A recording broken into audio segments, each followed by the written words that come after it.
Famitsu was an otaku who deeply loved Akihabara's unique culture. One day, he got caught up in a battle against mysterious creatures called the Bud Ones, who attack humans and turn them into monsters. After being saved by a girl named Madame, Famitsu joined her in fighting these Bud Ones in an unusual way, by stripping off their clothes so that sunlight could hit their skin and destroy them. Together with his friends, he made it his mission to protect Akihabara and the otaku lifestyle he cherished so much. The story began when Akihabara was attacked by vampire-like creatures known as the Bud Ones. A man named Famitsu and Madame worked together to fight them. The only way to defeat those creatures was by removing their clothes, since their bodies were highly sensitive to the open air. One day, Famitsu was running alone trying to escape from a woman who kept chasing him. Exhausted, he stopped to catch his breath, only to realize that she was already right behind him. Famitsu immediately ran again to avoid her. He thought he had managed to lose her, but the woman found him once more. She persistently tried to convince Famitsu to buy a piece of artwork worth 950,000 yen, even offering him a 5-year installment plan. She urged him to come back to the gallery and fill out some paperwork. Famitsu agreed on one condition, that she would join him in his battle. He then claimed that he was Prince Mabu-ni, sent to Earth by the space goddess Goldeva from the 11th world of Tekken Rizzer, on a mission to collect the Mobamo Silitaro emblems. The woman looked terrified as Famitsu continued his bizarre explanation that made no sense at all. She decided to walk away quickly, leaving him behind. Famitsu was surprised that the story he wrote back in middle school actually helped him scare off the gallery woman. Not long after, Famitsu's younger sister Niwaka ran up to him. She looked confused and asked why he had left her when she had told him to wait. Famitsu apologized and explained that he had just been ambushed by a newly revived Yulian. Niwaka had no idea what he was talking about. Famitsu went on to say that Yulians were Akihabara's original monsters that could start a war if too many of them appeared. Niwaka then invited Famitsu to go to animate with her to buy a new manga that came with a special bonus. Famitsu was not interested, but Niwaka begged him to come along so they would not get separated again. She asked him to wait at the nearby figure shop. Suddenly, Niwaka looked up in shock and saw a woman falling from the sky. People screamed in surprise, and some even started taking pictures and recording videos. Famitsu had no idea what was going on and was shocked to see that the woman was perfectly fine after the fall. The woman introduced herself as Matome and warned that the area was dangerous. Sure enough, a group of Bud Ones landed nearby and immediately attacked her. Matome reacted quickly, swinging her baseball bat at them. One of the Bud Ones lunged at her, but she struck back and leaped upward, pulling off the creature's clothing, which rendered it unconscious. She soon realized that the enemies she faced were only low-level Bud Ones. Suddenly, Tsurubashi and his bodyguards appeared. They were local residents of Akihabara who came to announce that the show was over and asked the onlookers to disperse. Famitsu was confused, wondering if what they had just witnessed was merely a performance. Tsurubashi scolded Matome, but she immediately jumped high into the air and disappeared. Tsurubashi rushed off to chase her. Niwaka, meanwhile, commented that the performance had actually been really good. Later, while Niwaka was enjoying some bread, Famitsu looked irritated because he could not find the item he had been searching for at the figure shop. Niwaka asked if what they had seen earlier had any connection to the Bud Ones. The dark rumors surrounding those creatures had been spreading quickly. Niwaka had heard from a classmate's older sister that once someone became a Bud One, they would gain superhuman powers and go on a rampage, attacking others to spread the infection, like a vampire or a zombie. If that rumor were true, it could cause serious trouble, especially since the police were not taking any action and the public thought those incidents were just street performances. Famitsu dismissed the story, saying it was nothing more than a silly urban legend. Many people, he explained, had started trying out new things ever since the Akihabara government lifted the ban on street performances. Niwaka then asked Famitsu to go with her to Ador's cafe, but he refused. She continued to beg him to come along. A moment later, Famitsu received a message from Cage, saying he had found the item Famitsu wanted. Without hesitation, Famitsu left right away, leaving Niwaka behind. She looked disappointed, reminding herself that he had promised to spend the whole day with her. When Famitsu arrived at the store he was looking for, he was completely amazed to find every version of the Anatomy Ranger figures on display. His eyes were immediately drawn to the blue foie gras liver version, a limited edition that had only been available at the Almori event last year. It had been produced again since then because it wasn't popular, so Famitsu couldn't believe such a legendary figure was right there in front of him. He felt like fate itself had brought him to that store to claim the mystical collectible. Just as Famitsu reached out to grab the figure, a girl reached for it at the exact same time. Neither of them wanted to back down. The girl's name was Arisa. She said she had seen the figure first, so it rightfully belonged to her. Famitsu didn't expect her to be that strong. He couldn't even pull the box from her hands. Arisa explained that this rare liver version wasn't just a different color. It had a redesigned body to better reflect the original concept. She wanted to repaint it to match the authentic base color. Famitsu was surprised she even noticed that detail. Arisa admitted she loved the liver figures deeply and asked Famitsu to let her have it. Tematsu became distracted for a moment, and Arisa took the opportunity to snatch the figure from him. Overjoyed, she began spinning around in excitement.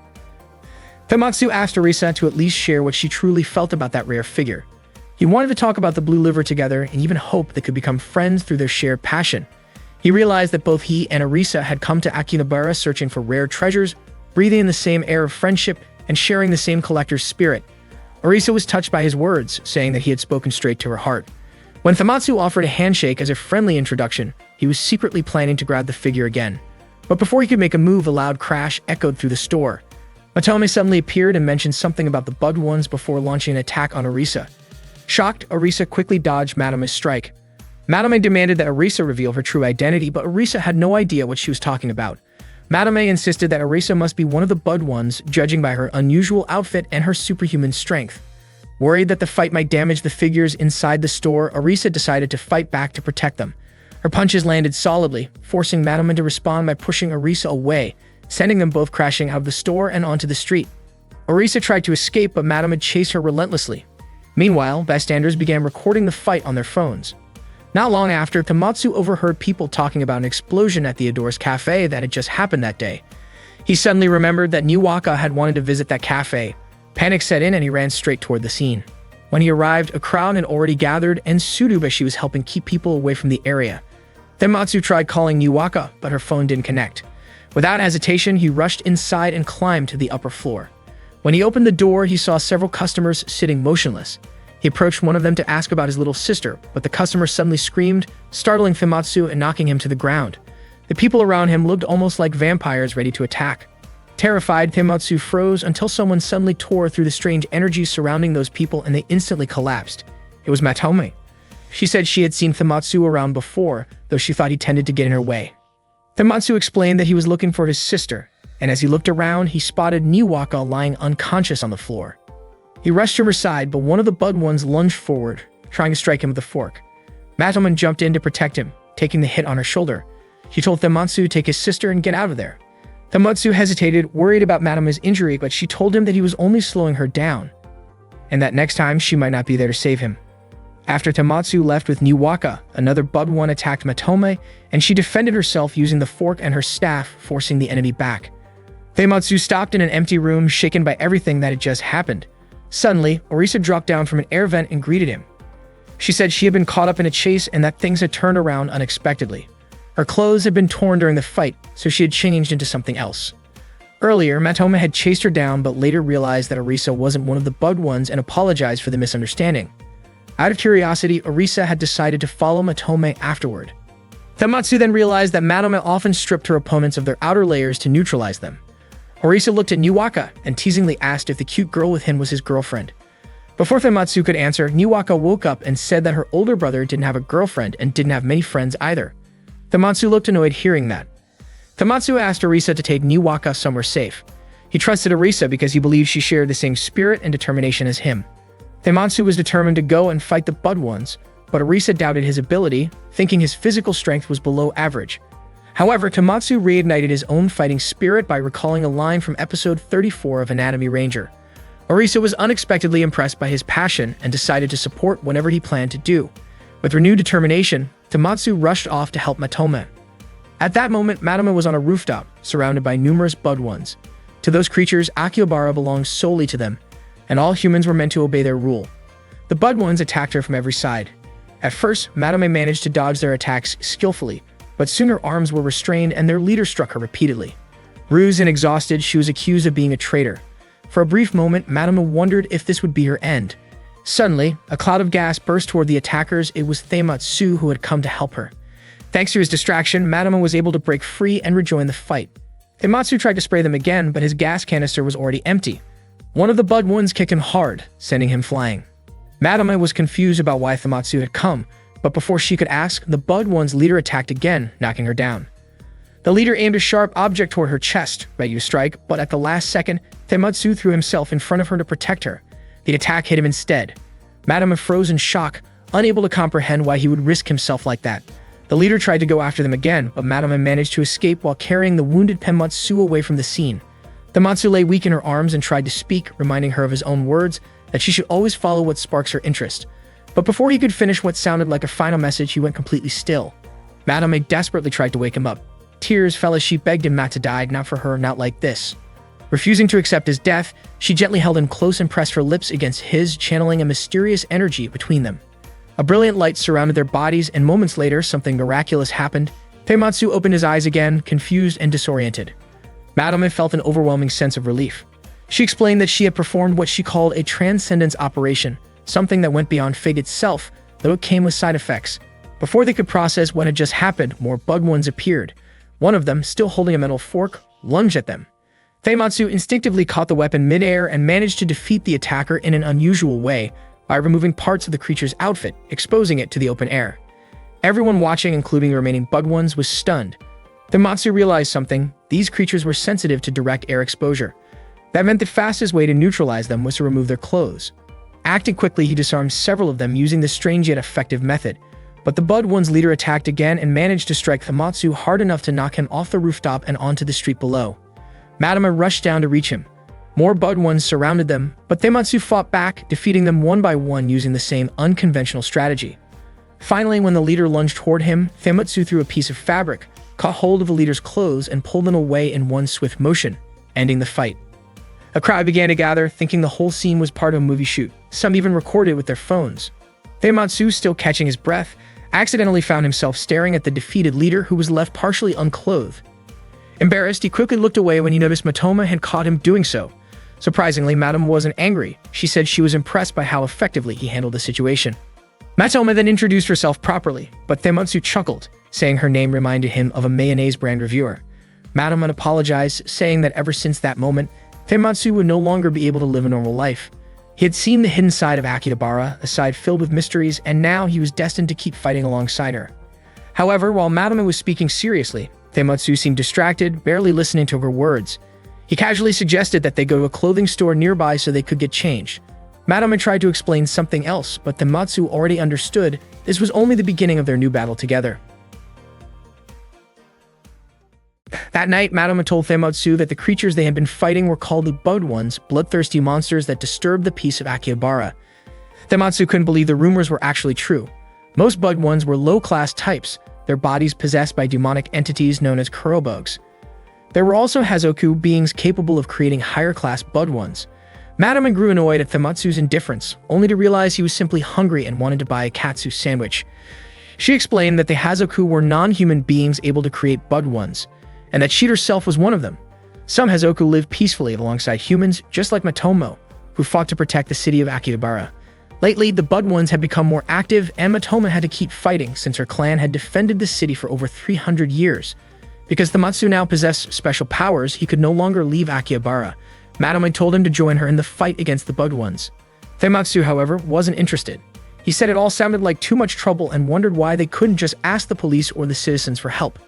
As he tried to leave to buy his katsu sandwich, he suddenly hit an invisible wall near the city border.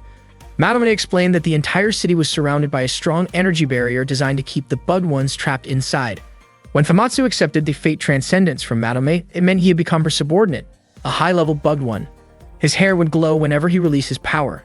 A short while later, Niwaka and Arisa found him, and Niwaka was overjoyed to see that Feimatsu was safe. Madame brought them to her base, an old hobby shop warehouse. Feimatsu couldn't contain his excitement when he saw all the video games inside, while Arisa understood why he was acting that way. She herself was amazed at the number of figures displayed around the room. Soon after, Feimatsu discovered Odyssey, the world's first home video game console. Meanwhile, Niwaka asked Madame whether Feimatsu was no longer human. Just as Madame was about to answer, Professor Tsujin suddenly appeared. He introduced himself with a ridiculously long name, so Feimatsu decided to just call him Professor.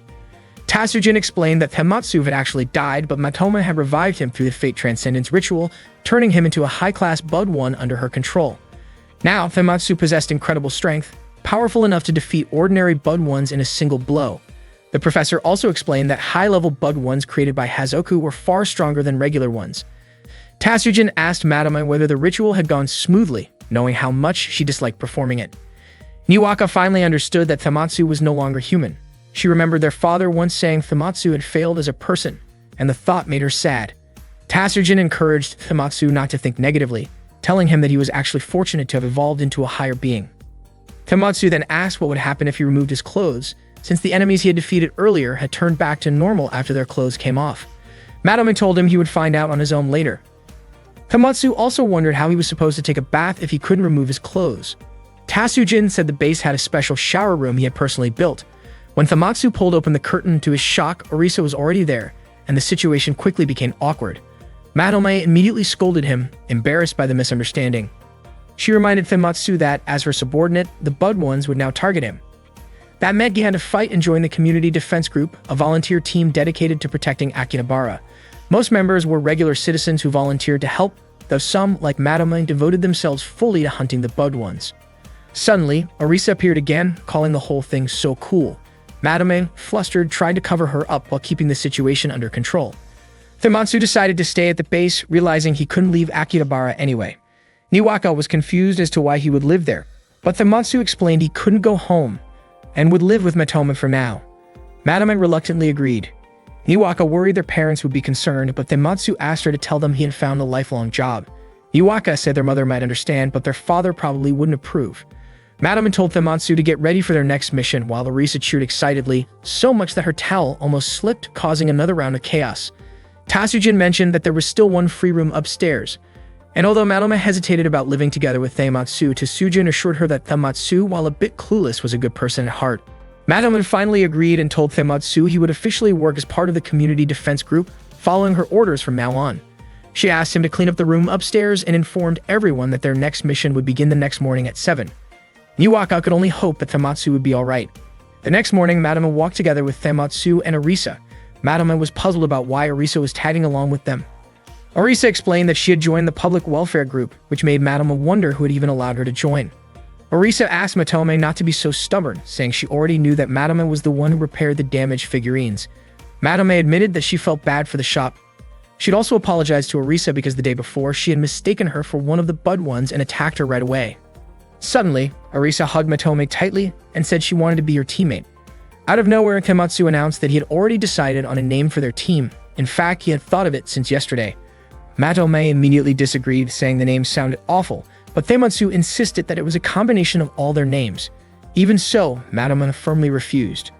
A moment later, members of the Akihabara Public Safety Group arrived. They wanted to ask about the violent incidents that had occurred around Akihabara the day before, especially since there was information suggesting that Madame and Tamatsu had been involved. They were also curious about why Tamatsu was always seen with Matomo. Maybe he was part of the organization too. Tamatsu explained that he and Matome were part of a team called Electric Mayonnaise. Orisa quickly pointed out that her name wasn't included in that team name, so Tamatsu decided to change it to Electric Mayonnaise and Friends. Madame got angry and hit him repeatedly, refusing to accept such a ridiculous name. Hinjiro didn't care much about what the team was called, but he found it strange that members of a public organization were the ones causing incidents. Shohei scolded them for stirring up trouble in Akihabara, a place that already had an unspoken rule about maintaining order. Madame urged Tamatsu to leave right away, but before going, Tamatsu told them not to underestimate their team. Orisa acted cheerfully and told them not to worry too much about it. Later that day, Madame and the others went to a cafe to talk about the Bud Ones incident. Tamatsu was confused because online news reports claimed that a cosplayer had gone berserk instead. Madame explained that their enemies had used something called Kurobug to create many allies. She believed that they were trying to take control of Akihabara and that their organization was known as Metronica. Madame was convinced that their main base had to be somewhere within the district. Tamatsu pointed out that it would be pointless to fight the enemy without knowing their exact location. Madame said she didn't care, she just wanted to protect the city. Orisa agreed, saying she also wanted to defend this place full of amazing things.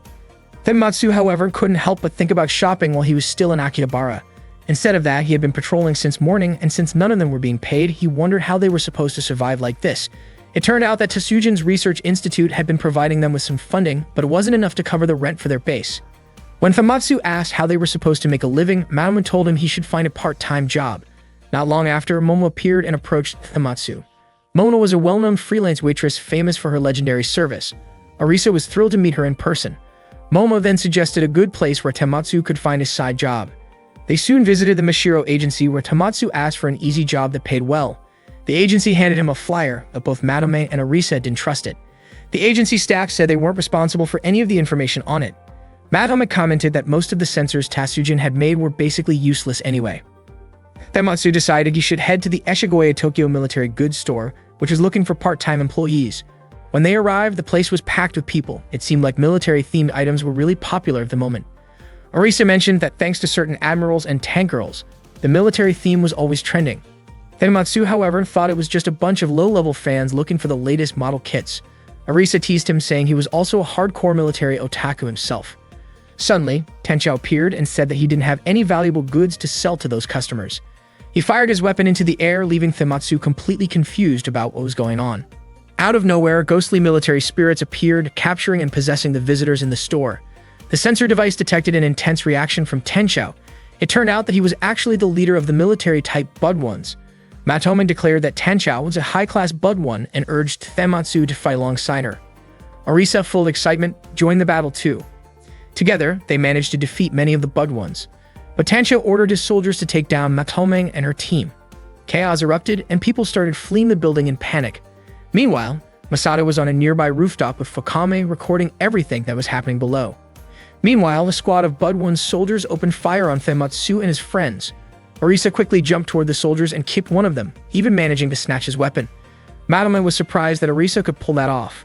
The three of them moved forward to attack Tenchao. Tenchao soon realized that Tematsu and Matome were immune to his soldiers' regular weapons, so he ordered his troops to switch to special ammunition.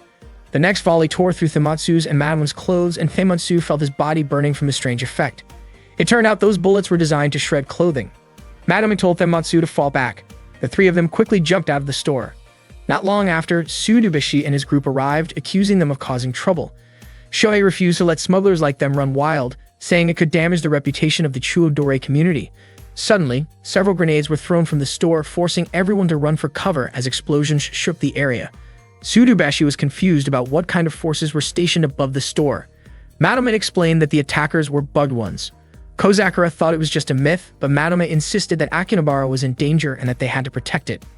Orisa added that Matome's team was also defending Akihabara, just like Chuodori.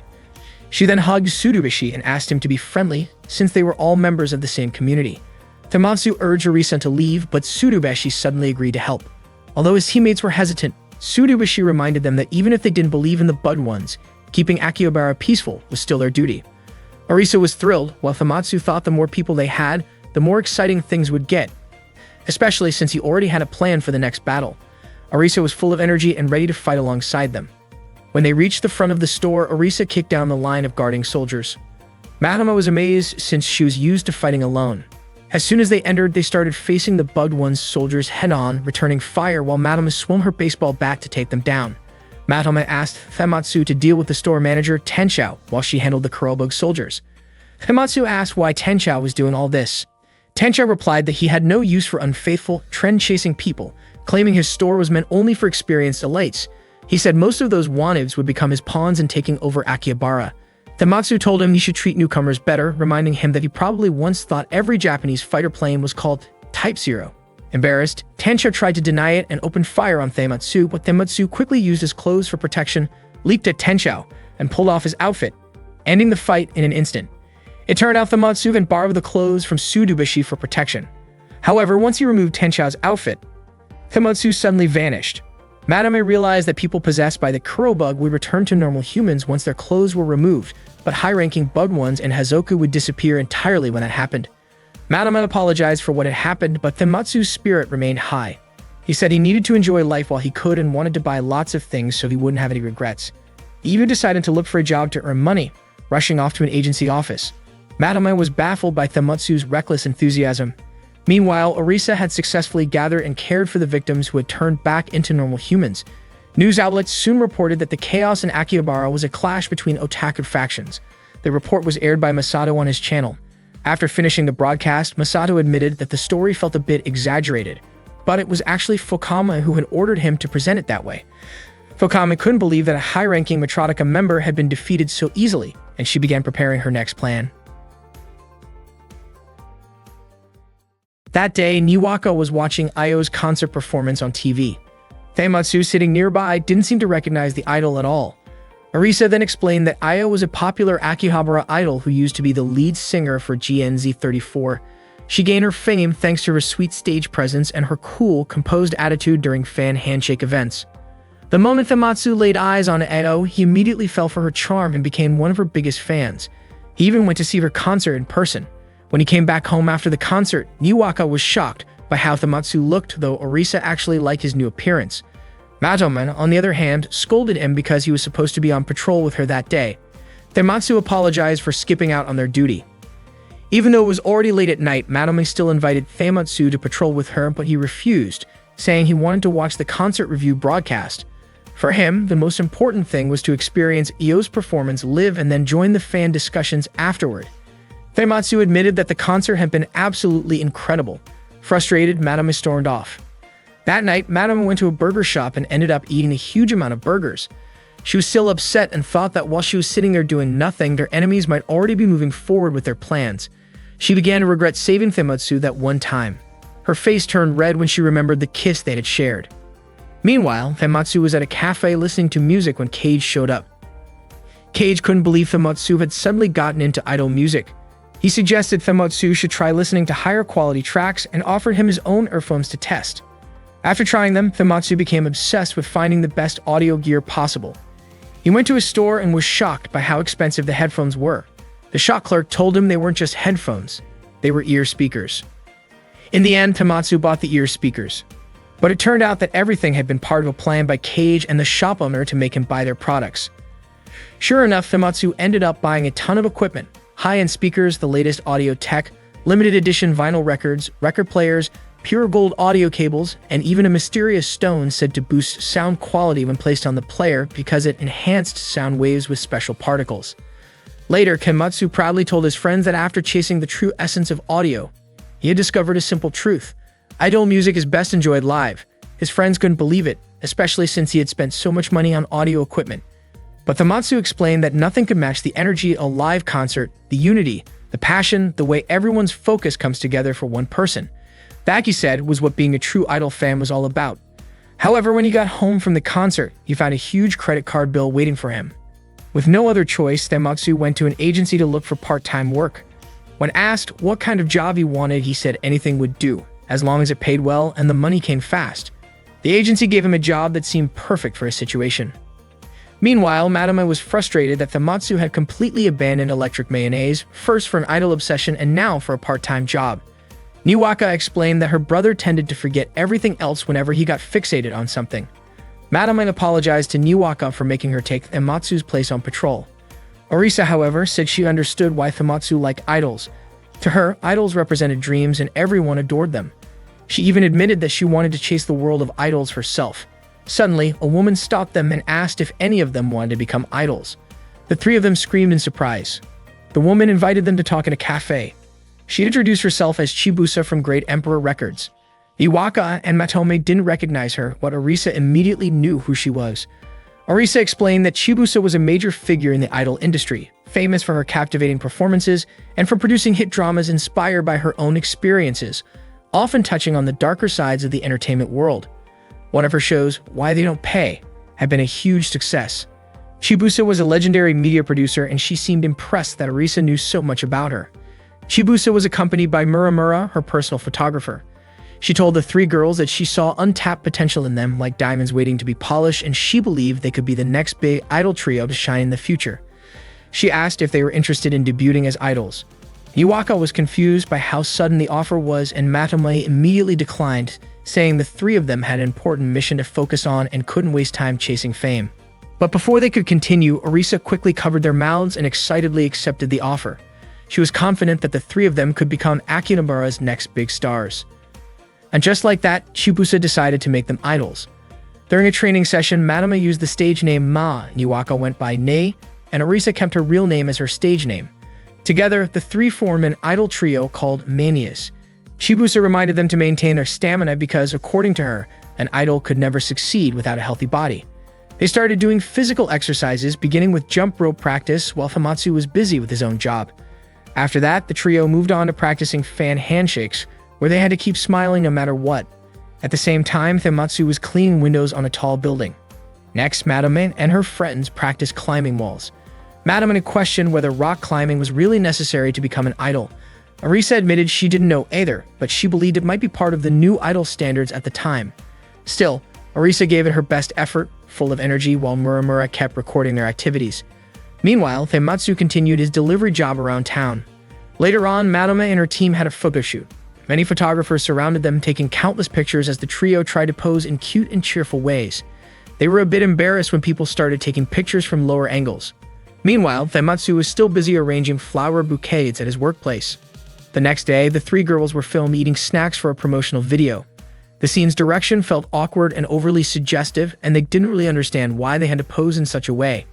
Muramura explained that it was supposed to be an image video to showcase the group's charm. That same day, Feimatsu visited an agency again to look for a better-paying job. The agency offered him a cleaning job at another building and hinted that he might discover something special while working there. At the same time, Madame and her friends were told to prepare for a photo shoot wearing swimsuits. Inside the dressing room, they spent some time choosing outfits. Madame hesitated and said she didn't feel comfortable wearing a swimsuit. Orisa scolded her, asking her to stay committed since they had already come this far. Madame clarified that it wasn't about being unwilling, she just didn't want to reveal too much of herself. Niwaka immediately understood and supported her. Madame explained again that she simply couldn't expose too much skin, so Orisa decided to help by finding a more modest swimsuit for her. Orisa confidently wore a bright, stylish swimsuit. Niwaka chose a frilly one, and she also added stockings and gloves to cover more of her skin. Once everyone was ready, Muramura told them to begin shooting. Niwaka noticed a few older men nearby and quietly asked who they were. Muramura assured them not to worry, saying that those men were just part of the production crew in charge of the water effects. Niwaka nervously imagined them spraying water during the shoot. As filming began, Niwaka showed her cutest smile. Matome still looked serious and a bit stiff, so Muramura asked her to relax and smile more. Orisa, on the other hand, was full of confidence and energy, giving expressive and lively poses in front of the camera. Then, Muramura requested a few more creative poses. Orisa tried striking some confident and dramatic ones, clearly enjoying the moment. However, when Muramura suggested she make her outfit a little more revealing for artistic purposes, Madame and Niwaka immediately stopped her. They both said that their request was completely inappropriate and crossed the line. Madame firmly told Orisa not to do anything she might regret. Orisa suddenly realized that if she went along with that, it could ruin her career in the long run. Muramura complained that they were interrupting the shoot and ruining the best part. Chibusa then stepped in and repeated that idols could only succeed with good physical appeal. Niwaka was surprised, saying Chibusa had never mentioned anything like that before. Matome angrily responded that this was nothing more than a trick to lure people into something shady. In the end, Madame decided to stop the shoot and urge her friends to leave the set together. Muramura said that doing something like that definitely wasn't a good choice. Chibusa even warned that she would use her power if the three of them insisted on ignoring her words. Then Chibusa and Muramura revealed who they really were. They were Bud Ones, planning to take control of Akihabara by using a shocking revelation about an idol as their puppet. Orisa was stunned. It all started to make sense since she had already felt something strange from the beginning. Chibusa actually wanted the three of them to keep chasing their dream of becoming idols, but things had gone far from what she originally hoped for. She ordered her subordinates to attack them, and the Bud Ones immediately launched their assault. Matome and Orisa, however, easily threw the Bud Ones into the swimming pool. Since Niwaka couldn't fight, Matome told her to run away. Niwaka started running, but she tripped, and the Bud Ones began closing in. Terrified, Niwaka screamed for help. A few men nearby tried to block the Bud Ones to protect her, but they were too weak and were quickly defeated. The Bud Ones moved closer to Niwaka. In panic, she shouted for her older brother at the top of her voice. In an instant, the Bud Ones were wiped out. Feimatsu had arrived just in time to save her. Niwaka couldn't believe her brother was really there. Feimatsu quickly checked to make sure she was okay. Chibusa then approached and demanded to know who Feimatsu really was. Feimatsu replied that he was just a part-time janitor who cleaned up trouble, and that included people like them. Madame told him to stop acting cool and just help them out. Orisa jumped in to attack Muramura, but Muramura's counter hit sent her flying back. Meanwhile, Feimatsu used his broom handle to face off against the Bud Ones. Muramura kept attacking Matome, but Matome skillfully dodged every blow. She told Feimatsu that Muramura was their commander and that he needed to take him down. After clearing out the Bud Ones, Feimatsu turned his attention to Chibusa, but defeating her wasn't easy. Chibusa was strong and incredibly fast. She even used a rapid strike technique that shattered the broom handle in Feimatsu's hands.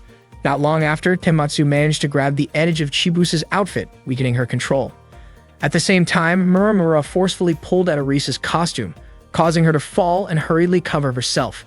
Madame realized then that both Chibusa and Muramura were high-level Bud Ones. She was fighting Muramura alone, and her outfit was torn during the struggle. Feimatsu, worried about her, tried to run to her side, but the Bud ones blocked his way. He managed to push through them easily, thanks to his experience squeezing through crowds at idol concerts, and caught Muramura's arm. Muramura pulled away and the two started battling head-on. Feimatsu went for Muramura's outfit again using his signature spinning move, a wild, powerful technique that sent Muramura and the other Bug ones flying. The impact caused Muramura's outfit to come off and he fell into the pool before vanishing. Niwaka, Orisa, and Madama cheered with relief, happy that Feimatsu had managed to defeat Muramura. Shortly after, Chibusa regained her senses, returning to normal and having no idea what she had done. Madama then explained everything to her. Chibusa apologized for all the trouble she had caused. Madama assured her that it wasn't her fault, the Bug ones had been controlling her actions. Chibusa admitted she didn't remember much about what had happened under their control, but she did recognize real talent in the three of them. As an apology, she offered to become their producer. Madame and Niwaka were shocked, while Orisa couldn't believe such an opportunity was suddenly right in front of her. The next day, the three of them performed on stage. They sang and danced with full energy. Their performance was truly impressive. Their natural talent shone through. By the time the song ended, they were all out of breath. Only 6 people showed up to their concert, but everyone clapped enthusiastically. Feimatsu gave them a thumbs up, showing how much he enjoyed it. Orisa was surprised that their first concert had such a small audience. It had been arranged so suddenly that they hadn't had time to promote it properly. Still, Madame didn't seem bothered at all. She smiled, seeing how happy Feimatsu was with their performance. One day, Feimatsu set up a beam antenna on a tower so he could pick up broadcasts from both Hokkaido and Okinawa. Madame asked Niwaka what Feimatsu was doing, and Niwaka explained that he was installing an antenna for amateur radio. Feimatsu had been into radios ever since grade school, and after spending so much time around the shops in Akihabara, it seemed like his old enthusiasm had come back. Madame wondered if they really needed an antenna that big. Tatsujin, however, seemed excited about it. The weather was perfect, and she wanted to tune in to different frequencies. As Tatsujin adjusted the dial, the antenna suddenly spun around and hit Feimatsu on the head. He lost his balance, but luckily, the safety rope caught him before he fell. Feimatsu scolded Tatsujin for being careless, and she quickly apologized. Later that day, Feimatsu went to a store while staying in touch with Orisa over the radio. At that moment, Orisa was watching their target and waiting for Feimatsu's signal. Niwaka, who was standing near the stairs, asked if Orisa had found anything good. Feimatsu told Orisa to stay put so he could double-check first, but Orisa insisted they move fast before losing the item. Feimatsu told her not to rush, but Orisa didn't want to wait any longer. She went ahead and grabbed it, an extremely rare item for a bargain price. Orisa was thrilled with her find, but Feimatsu scolded her again after discovering another store selling it for 120 yen less. Niwaka asked Feimatsu to lower his voice before he drew attention to them. Madama couldn't understand why they were using radio communication when they were all standing so close together. It turned out that in the city their transmitters only worked within a 30-meter radius. Afterward, Feimatsu and his friends went to Fuji Radio Electronics, where he planned to upgrade their communication system. The store had everything. Legendary models like the True to 830, Yaejizu GT 101Z, FGDX 9000, and many others. Madame and the others couldn't believe how excited Feimatsu was while picking out radios. He was especially thrilled when he found a vacuum tube amp, the Yaejizu SL 2,100,572B, with automatic tuning and digital signal features. He even started dancing with it in his arms out of pure joy. A moment later, Niwaka picked up an air traffic broadcast. She was shocked, wondering if it was some kind of classified transmission and whether they were even allowed to listen to it. Orisa casually said that listening for fun wasn't really a problem. Soon after, Feimatsu discovered a new device that could send pictures digitally and connect through VoIP. Madame couldn't understand why they needed a transceiver when they already had smartphones. Feimatsu explained that radio waves behaved differently each day and they needed to sharpen their skills, technology, and creativity to catch them accurately. Amateur radio, he said, brought back a sense of adventure and curiosity that modern people had forgotten. It could connect people all around the world, anytime and anywhere. To Feimatsu, simple radio waves created a kind of joy that smartphones never could. Smartphones were convenient, sure, but they only worked within the digital spaces created by corporations. Depending too much on them, he said, meant people might lose their ability to think independently. Feimatsu even covered his smartphone with a small plastic casing as if to make a point. Suddenly, a deafening sound wave burst through the air. Every smartphone and computer around them exploded at once. A massive tower had appeared, blasting out shockwaves powerful enough to blow up electronic devices across nearby buildings. Madame was stunned. She didn't remember ever seeing a tower that huge before. It looked just like Tokyo Tower. Orisa pointed out that it might actually be the legendary Akihabara Tower. Then a voice echoed from above. A girl standing at the top of the tower declared that this was indeed the legendary Akihabara Tower, also known as Tokyo Tower 2. She announced that she and her followers would reclaim the dreams that had been taken from them by the Sumida Ward. Famitsu and the others were shocked when they realized the whole thing was the work of the Bug Ones. The girl's name was Denko. Denko explained that the Bug Ones' special radio waves transmitted from the tower had destroyed all communication devices. The tower's signal was stronger than any ordinary radio tower. It was going to be the most powerful broadcast tower in all of Japan. Hearing that, Famitsu and his friends knew they couldn't just stand by. They rushed toward the tower to stop her. Denko immediately unleashed a powerful microwave burst. The blast caused Famitsu, Madame, and Arisa's clothes to spark and burn slightly from the heat. They quickly retreated, feeling the intense sting across their bodies. Denko laughed as they ran, sending another wave of energy their way. Realizing they were at a disadvantage, Famitsu and the group decided to fall back to their base. The attack's strength was so intense that it even scorched several nearby buildings as they escaped. At their head-out, Niwaka was treating Famitsu, Madame, and Arisa. Tatsujin mentioned that dealing with enemies who use microwave waves was proving to be quite troublesome. At that time, Akihabara was in chaos. Smartphones and computers were exploding because of the strange waves. According to Famitsu, the only way to stop the signal might be to destroy the tower, but they couldn't even get close to it. Arisa recalled what Denko had said earlier, that the tower was called Tokyo Tower 2, and that it was also connected to the idea of taking back their dreams. If that was the case, Tatsujin decided to reach out to her mentor in Tsukuba for help. It turned out that Famitsu had once been a researcher at a cutting-edge science center in Tsukuba. Arisa was surprised and said Tatsujin sounded like an elite. Famitsu then asked how Tatsujin had known about the existence of the Bug Ones in Akihabara, and Tatsujin began to tell her story. A few years ago, before the Tsukuba Express even started operating, the Tsukuba Science Center was home to researchers from all over the world. Even though the Bug Ones hadn't become active yet, the researchers already knew that there were Bug Ones hiding behind the scenes in Akihabara. Tatsujin had been working with Denko, the owner of the tower, to study them. They were guided and supported by their teacher, Professor Yagyuda, who was the lead researcher among all the scientists, including those studying paranormal phenomena. He was the one who recommended that Denko and Tatsujin go to Akihabara to study the Bug Ones in their natural environment. Arisa was deeply moved after hearing about Tatsujin's past. Famitsu then asked how Tokyo Tower 2 even came to exist. Tatsujin explained that during their research, she and Denko discovered that the Bug Ones emitted faint but unusual radio waves. Because of that, they decided to pursue a special project. About 10 years ago, there had been plans to build a replacement for Tokyo Tower 2, in Akihabara. With a large enough antenna, they could easily detect and analyze those faint radio signals. Denko and Professor Yagyuda had poured all their wealth into trying to bring the tower to Akihabara. Tatsujin explained that Professor Yagyuda had deep knowledge about radio waves and would probably have a solution for their current problem. Unfortunately, after losing all of his personal fortune, the professor left for Brazil and started working as a prospector in the Amazon to raise money for his research. Madame and the others were shocked to hear that. So Professor Yagyuda was still somewhere out there beyond Brazil, but because of the tower's interference, they couldn't send text messages or emails. That's why they needed an alternative method of communication. Famitsu suggested contacting Professor Yagyuda through radio waves since radio signals could be hacked and were much more reliable. Tatsujin agreed. That was exactly why she had asked Famitsu to set up the antenna. Madame wondered aloud if it was even possible to reach Brazil with a radio signal since it was on the other side of the planet. But Famitsu was confident they could do it. They started studying radio waves together. Tatsujin explained that communicating with Brazil wouldn't be easy. They had most of the equipment they needed, but the one thing they couldn't control was the weather in the ionosphere. She even joked that if praying could control the sun, she would be praying all day long. Surprisingly, Arisa offered to pray to the gods for help, though Famitsu doubted any god would listen to her prayer. They decided to wait patiently for the right wind conditions. Once everything was ready, they would send the radio signal to Brazil. As they all knew, radio waves travel straight and can't directly reach the other side of the Earth, so they would have to use the ionosphere above the sky. The ionosphere reflects radio waves in the same way a mirror reflects light, creating a chain of reflections that can carry the signal to the other side of the world. However, South America was very far away, and voice communication would be unrealistic. They would need to use Morse code instead, which could still work under less than ideal conditions. They knew they wouldn't be able to communicate unless Professor Yagyuda himself replied in Morse code. Famitsu sent a signal to check whether the radio waves had reached Professor Yagyuda, but it still didn't work.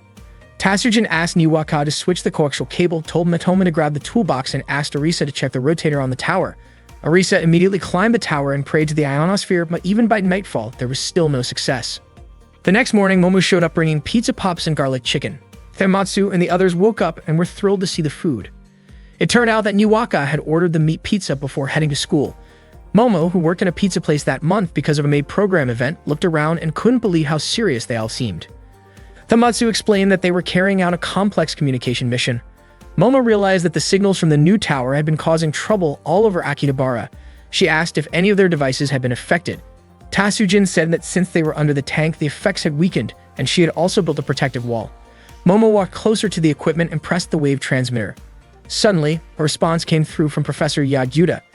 Tamatsu quickly listened to the Morse code message the professor sent and asked Tasujin to write it down. The code spelled ALMHK. None of them knew what it meant. Tamatsu guessed it might be an acronym, maybe even a way of saying thanks. Tasujin thought the letters might need to be rearranged in a certain pattern. Arisa admitted she didn't understand either and said she'd just finished eating chicken while crushing the aluminum foil that came in.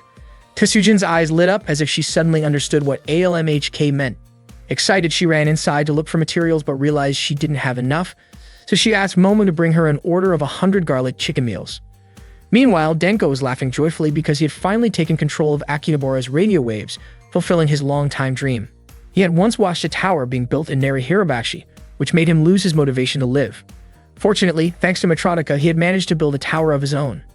Not long after, one of his subordinates reported that an unknown shape, something that looked like an ancient alien, was approaching. It turned out to be Tamatsu, Madame, and Arisa, all wearing aluminum foil suits as protective armor. They had come to take down Denko's tower. Denko launched microwave waves toward them, but the attack didn't work. The aluminum armor completely blocked the signal. Denko was shocked to see that.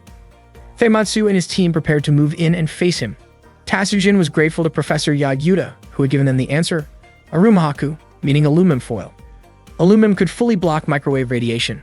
At first, Tamatsu doubted that a single sheet of foil would be enough, but they had used a huge amount. Each suit required about 300 millimeters of aluminum foil. They had gone through piles of garlic chicken just to collect enough foil to make the armor. Tasujin was confident that Tamatsu and the others could defeat Denko and his crew. As they got closer, Denko ordered his men to aim for their opponent's eyes, the only spot not covered by armor. When the shots were fired, Tamatsu and the others turned around and walked backward toward the tower. In a quick move, they managed to pull Denko's outfit, and in an instant, the tower collapsed and exploded. Fukame and Masato covered the event, assuming it was just an overly enthusiastic promotional stunt by an antenna shop. Tasujin then approached Denko. It had been a long time since they last met. She asked why he had done all that. Denko explained that 3 days earlier his dream tower had been destroyed, leaving him hopeless. He had wandered across the country and ended up in Akihabara. He even considered ending his life, but Fukame stopped him, asking him to live and promising to help him achieve his dream. When they shook hands, Denko was transformed into one of the bugged ones. By the time he regained his senses, he realized he had been spreading disruptive waves from the tower. Overcome with regret, Denko cried, apologizing for what he had done to the people of Akihabara. Tasujin promised to reach out to some contacts to help clear Denko's name from the incident. Denko cried in Tasujin's arms and she invited him to go out for a drink and talk things over. The next day, Tamatsu hosted a broadcast from Studio Electro Mayo. The special guests that day were the idol trio, Maneus. They chatted about their new song titled Match for 3000. Madelman was curious why they were suddenly hosting a radio show. Tamatsu explained that it was a free promotion for Maneus, and besides, their broadcast reached all the way to Brazil.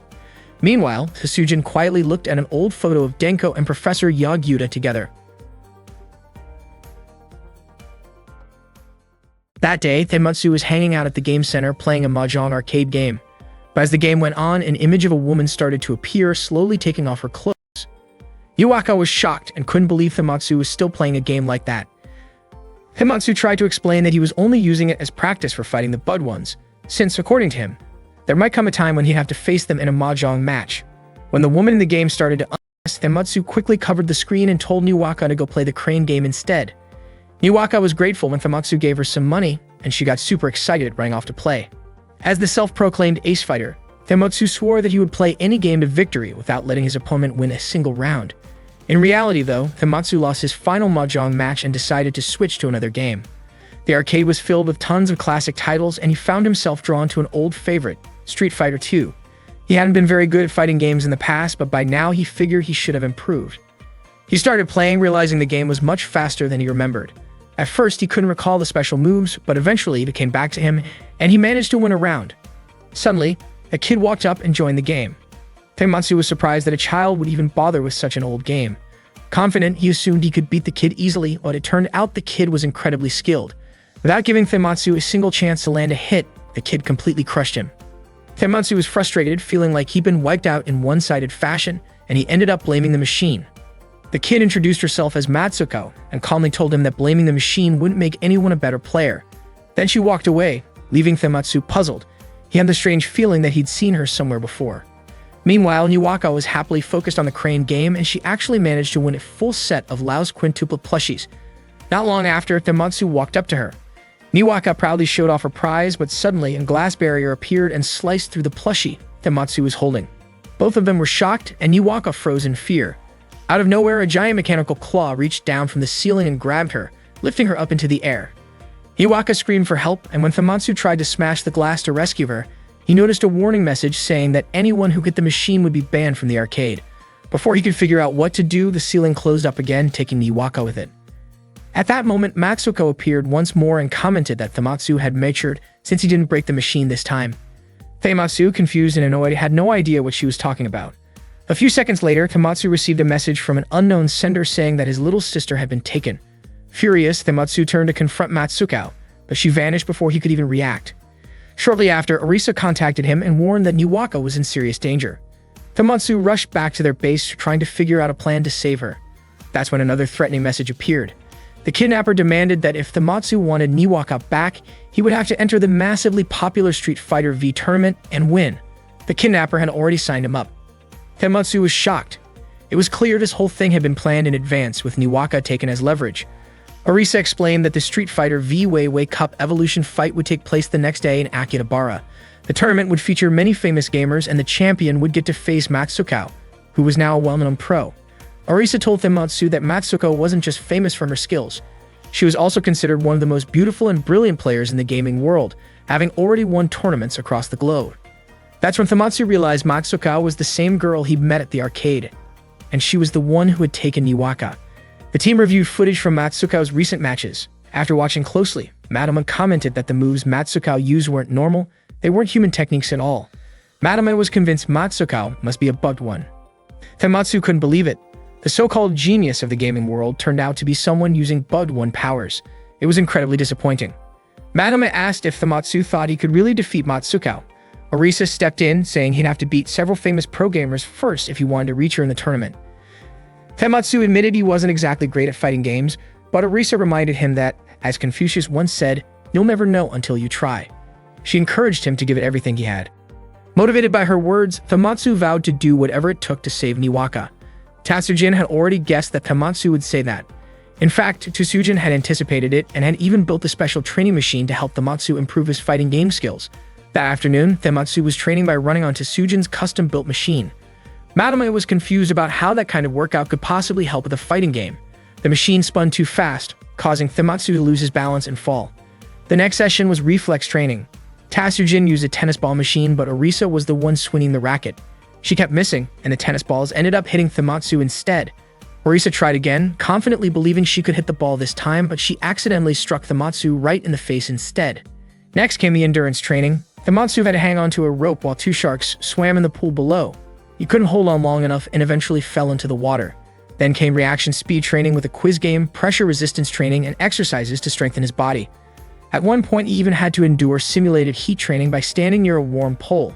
Tematsu looked exhausted and wondered if he was going to collapse, but he refused to give up because he had to save Niwaka by defeating Matsuko.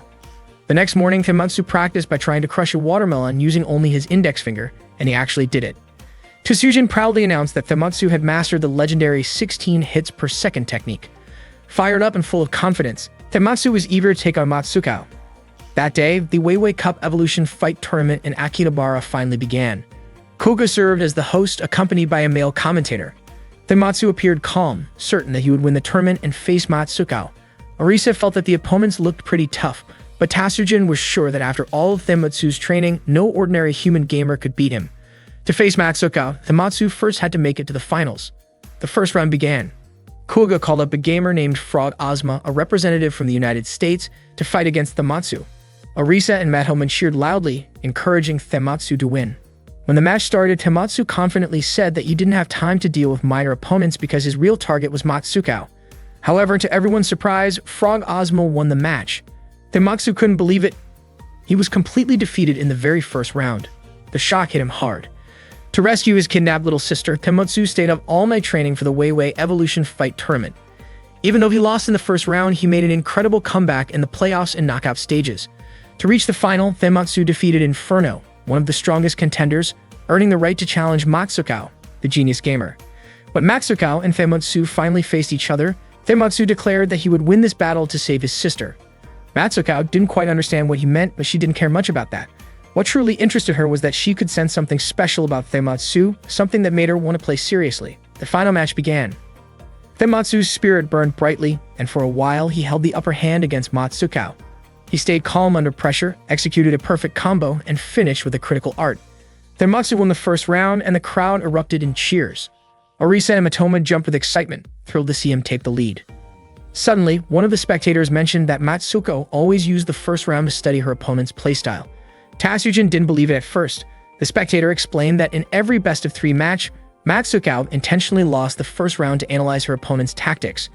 After that, she would mentally process the data and create a strategy to win the next rounds. It was said that Matsukao could adapt instantly, almost like her brain evolved into the perfect gaming processor. Tematsu couldn't believe that Matsukao had purposely thrown away the first round. Matsukao calmly stated that as a professional gamer, everything she did was part of her plan to win, and that nothing was wasted.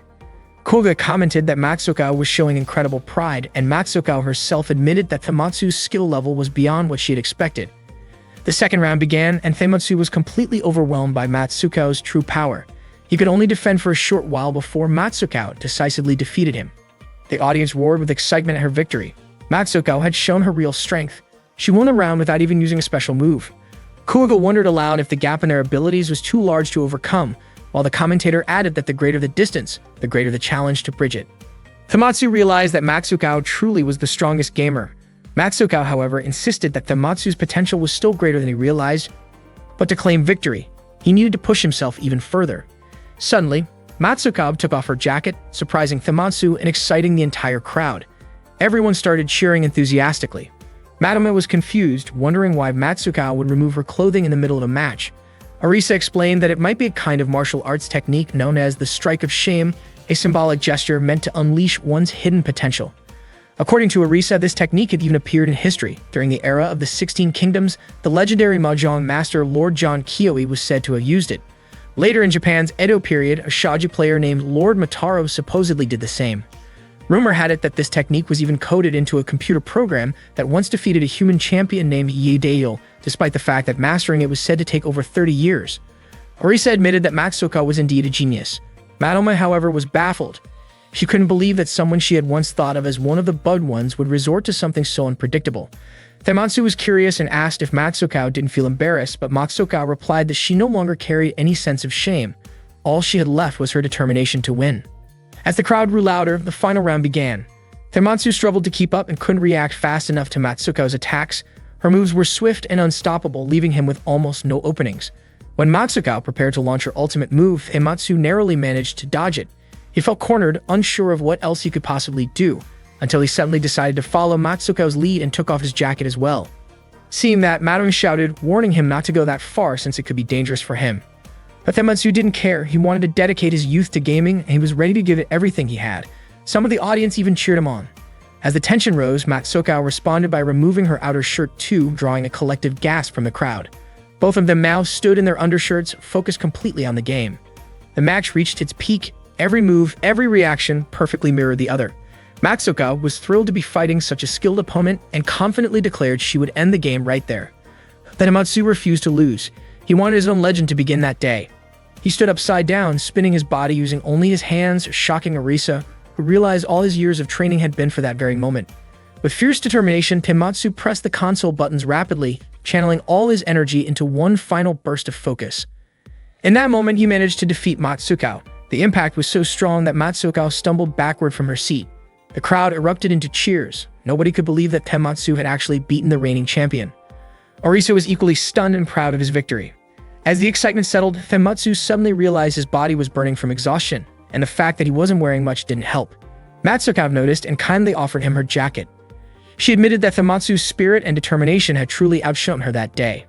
They shook hands respectfully.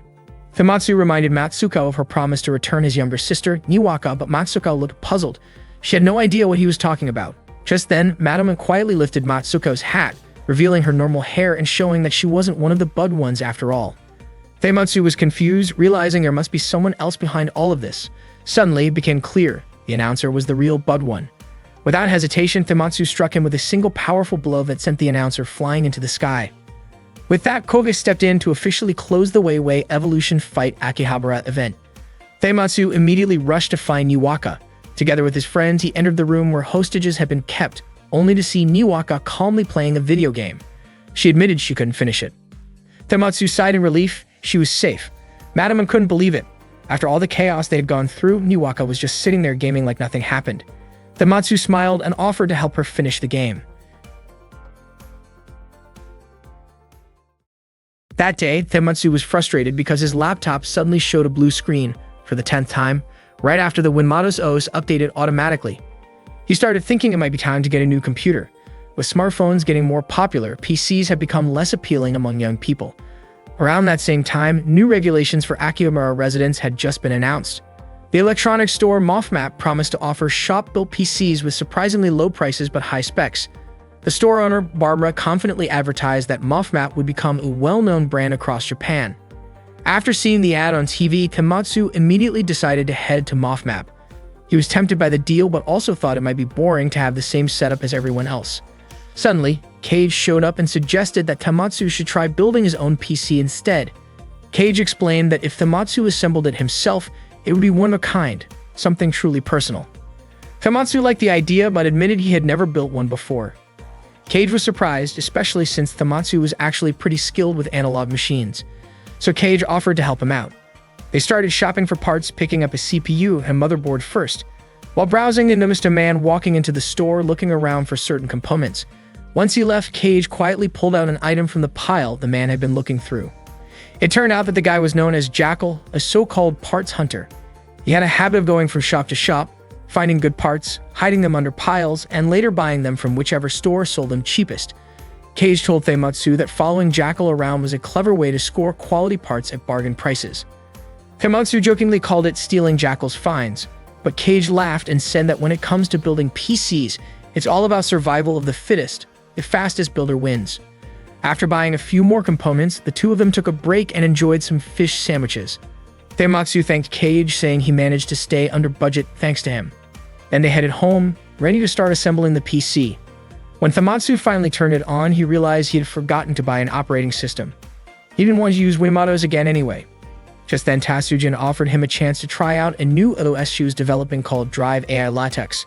Tematsu agreed and began installing it. After the installation finished, a visual of a girl appeared on the monitor and greeted him. Tematsu was amazed to see that the screen could actually talk. Tatsujin explained that it was a voice navigation feature, meaning the system could respond to spoken commands. Tematsu found it hard to believe. Tatsujin confidently said that her technical knowledge was probably among the best in the world. Unsure what to say to the monitor, Tematsu asked what he should do next.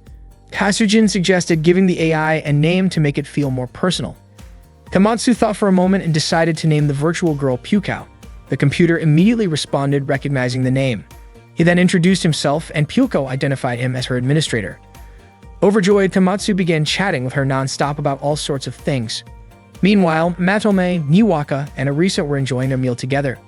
Niwaka mentioned that Tematsu seemed completely absorbed in talking with Pukao. Arisa laughed and said Tematsu kept asking the computer unnecessary questions, as if he couldn't stop talking to her. Matome shook her head, calling Tematsu foolish for wasting his time with the machine. Arisa teasingly asked if Matome might actually be jealous. Matome denied it, saying she was just frustrated because Akihabara was in danger, yet Tematsu was spending his time chatting instead of helping. She told Tematsu to get back on patrol, but he hesitated, wanting to spend a little more time with Pukao. Matome's face grew stern, and Tematsu finally agreed to go. Before leaving, he said goodbye to Pukao, wishing he could bring her along. As they walked past the shops in Akihabara, Tematsu noticed Pukao's face displayed on the monitor inside a PC store. Matome urged him to keep moving. After finishing their patrol, they returned to their base, and Tematsu quickly called out to Pukao again. He was stunned when he saw that Pukao could now move on her own. Matome had helped upgrade her. Pukao could walk and even follow Tematsu outside. He was thrilled. Tatsujin explained that Pyukao could do more than just walk. She had extendable arms for performing simple tasks and could record Thematsu's daily activities for convenience. Plus, she had a powerful battery that allowed her to operate for long periods of time. Thematsu was overjoyed and gave Pyukao a big, friendly hug. Orisa commented that he was being overly enthusiastic, but Pyukao responded with a gentle hug in return. Madame, however, didn't seem too pleased with the whole scene. The next day, Madame planned to invite Thematsu to go on patrol with her, but when she arrived at their base, Thematsu was nowhere to be found. Orisa told her that Thematsu had already left to patrol with Pyukao. Madame was surprised to hear that. Meanwhile, Thematsu was taking Pyukao to Mansubashi Bridge, then to a vehicle museum, and later to an anime store. He said that the store was a very special place to him since many of his youthful dreams were connected to it. Thematsu invited Pyukao to come inside, but he was shocked to see that the shop displayed a lot of adult comics. Realizing that Pyukao was too young to be in such a place, he quickly let her out instead. After that, Thematsu took Pyukao for a walk around Akihabara. The two of them drew quite a bit of attention since he was walking around with a computer by his side. When they started to get tired, Thematsu brought Pyukao to a cafe. He ordered a drink and asked to borrow a power outlet so he could charge Pyukao's battery. While he was enjoying his drink, people in the cafe couldn't help but stare at Pyukao. Feeling all the glances coming her way, Pyukao became a bit shy. Thematsu thought it was only natural since Pyukao was such a cute computer. Pyukao even blushed a little, almost like a person would when being complimented. Across the street, Orisa and Matome were at another cafe. From the window, Matome looked rather irritated as she watched Thematsu with Pyukao. Orisa asked why they didn't just patrol together with Thematsu, but Matome said it would be more efficient if they split up. Soon after, she urged Orisa to continue their patrol. That night, before Pyukao powered down, she realized just how much Akihabara meant to Thematsu. The following day, Thematsu played games with her, but Pyukao won 108 times in a row. Thematsu began joking that maybe the age of humans being in control was coming to an end. Matome, however, couldn't understand why Thematsu was acting so strangely. Suddenly, Orisa came in to report that something was happening in Akihabara. Robots were attacking the district, and the one responsible was a model known as PC Momomo. Tatsujin immediately asked Pyukao to connect to Klama's TV for more information. The news showed that a PC from Mothmat had somehow transformed into a robot and was causing chaos. There was even footage of the moment it happened. Rumors spread that a virus might have activated a hidden feature inside the Mothmat PCs, though nothing had been confirmed yet. Matome quickly instructed Orisa and Thematsu to visit the store that sold those PCs. They rushed to Mothmat, but the shop was closed. Matome asked Orisa to try breaking the door open, but Orisa couldn't do it. The door was far too strong. Pyukao then offered to unlock it herself. After analyzing the door's locking system, she managed to hack it and open it successfully. As soon as they entered, Barbara suddenly appeared and accused them of being intruders. Thematsu and the others found her behavior oddly exaggerated, almost as if she was trying too hard to act cute. Barbara admitted that she wasn't acting that way by choice and then revealed her true appearance. She confessed that she had been secretly controlling Akihabara using robots disguised as cheap personal computers. Since Thematsu and his friends had uncovered the truth, Barbara declared she couldn't let them go and ordered her forces to attack. Thematsu quickly told Pyukao to stay hidden. The Bud One's forces were defeated rather easily by Thematsu and the others, which made Barbara furious. She went on the attack herself, but Thematsu countered swiftly, managing to tear off her outer disguise. Without it, Barbara transformed into a much larger form. Before disappearing, she pressed a button and mentioned something about a curse of the sheep. When she vanished, only her horns were left behind. None of them understood what that meant. Moments later, Pyukao received new orders from Tatsujin. Tatsujin informed them that multiple robots were gathering on Chuodori, and they needed to check it out right away. Thematsu and the others hurried there. At Chuodori, people were shocked to see computers floating in the air. There were so many of them, and they began combining their components together. The floating machines merged into one enormous PC-shaped robot that looked identical to a regular desktop computer, only massive in size. Inside the robot's monitor, Barbara's image appeared once again. She stated that if everyone could see her on that screen, it meant she was no longer alive. Since her dream of ruling Akihabara had fallen apart, she planned to destroy the district using the giant Mothmat robot. The massive robot attacked Thematsu and his group. Its power was overwhelming, but they managed to dodge its heavy blows. Orisa felt they had no choice but to fight back. She leaped into the air, spun around, and kicked the robot, but released several cables that wrapped tightly around her. The robot slammed her to the ground repeatedly, leaving her bruised and exhausted. The cables held her so firmly that she couldn't break free, and she was thrown aside. Madama then jumped forward, preparing to strike the robot, but suddenly, dozens of spinning discs flew toward her, slicing through her outfit and forcing her to defend herself. As she aimed for the monitor, it flashed a blinding light, and the robot fired a barrage of keyboard keys like projectiles. Madama was overwhelmed and ultimately crushed beneath the massive PC robot's weight. Tematsu was completely terrified when he noticed the power cable connecting the MOFMAP PC robot to the outlet. The MOFMAP robot started attacking him, but he managed to dodge and quickly ran toward the cord. Without wasting any time, he unplugged it, and moments later, the monitor went dark. Suddenly, a warning appeared on the screen, stating that an abnormal shutdown had been detected.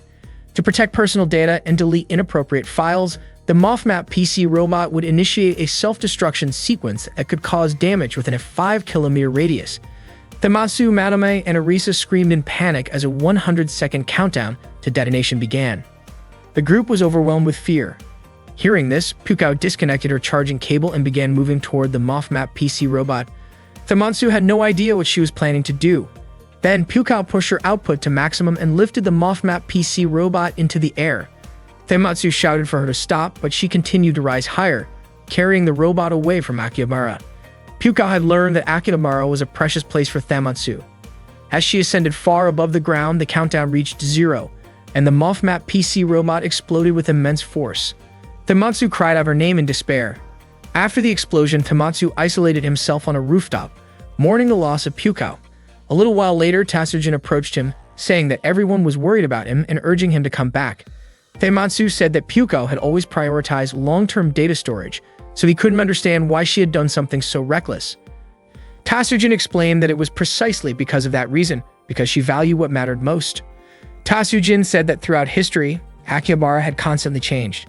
It had once been a black market district in a burned-down city, later becoming an electronics hub, and eventually transforming into a haven for otaku culture. The memories and emotions of countless people had gathered there, turning the city into something like a living database. Tatsujin added that Tematsu loved Akihabara deeply, and perhaps Pukao had protected it because, to her, that love was the most important data of all. Touched by those words, Tematsu began to tear up. Tatsujin told him that as long as he remembered Pukao, she would continue to live within his memories, and that he should treasure that data carefully. Tears rolled down Tematsu's cheeks as he thought back to Pukao, their first meeting, their days patrolling the city together, their strolls through the streets of Akihabara, and finally, the moment she acted to save the city, even at the cost of herself. All of it remained beautifully etched in his memory. That day, Tematsu was trying to take a photo of a collectible figure. He searched for the right shooting angle, experimenting with what he called the Canada perspective, or more precisely, the Oberi-style pose. Unfortunately, he accidentally broke the figure. Tematsu immediately felt terrible about it. Yuaka came in looking sad. It turned out the figure belonged to her. When she saw it shattered, she couldn't hold back her tears. Yuaka scolded Tematsu, explaining that the figure was really special to her and that she had only managed to get it at the very last minute. There was no way to find another one like it. Tematsu apologized right away, telling her that a figure like that could probably still be found at an auction. But Yuaka said it wasn't about how easy or hard it was to replace. Anyone would be upset if someone broke something they really cherished.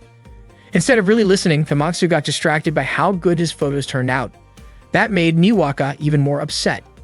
He told her he had used the Canada perspective, but she didn't care and stormed off. Tematsu couldn't understand why she was that angry.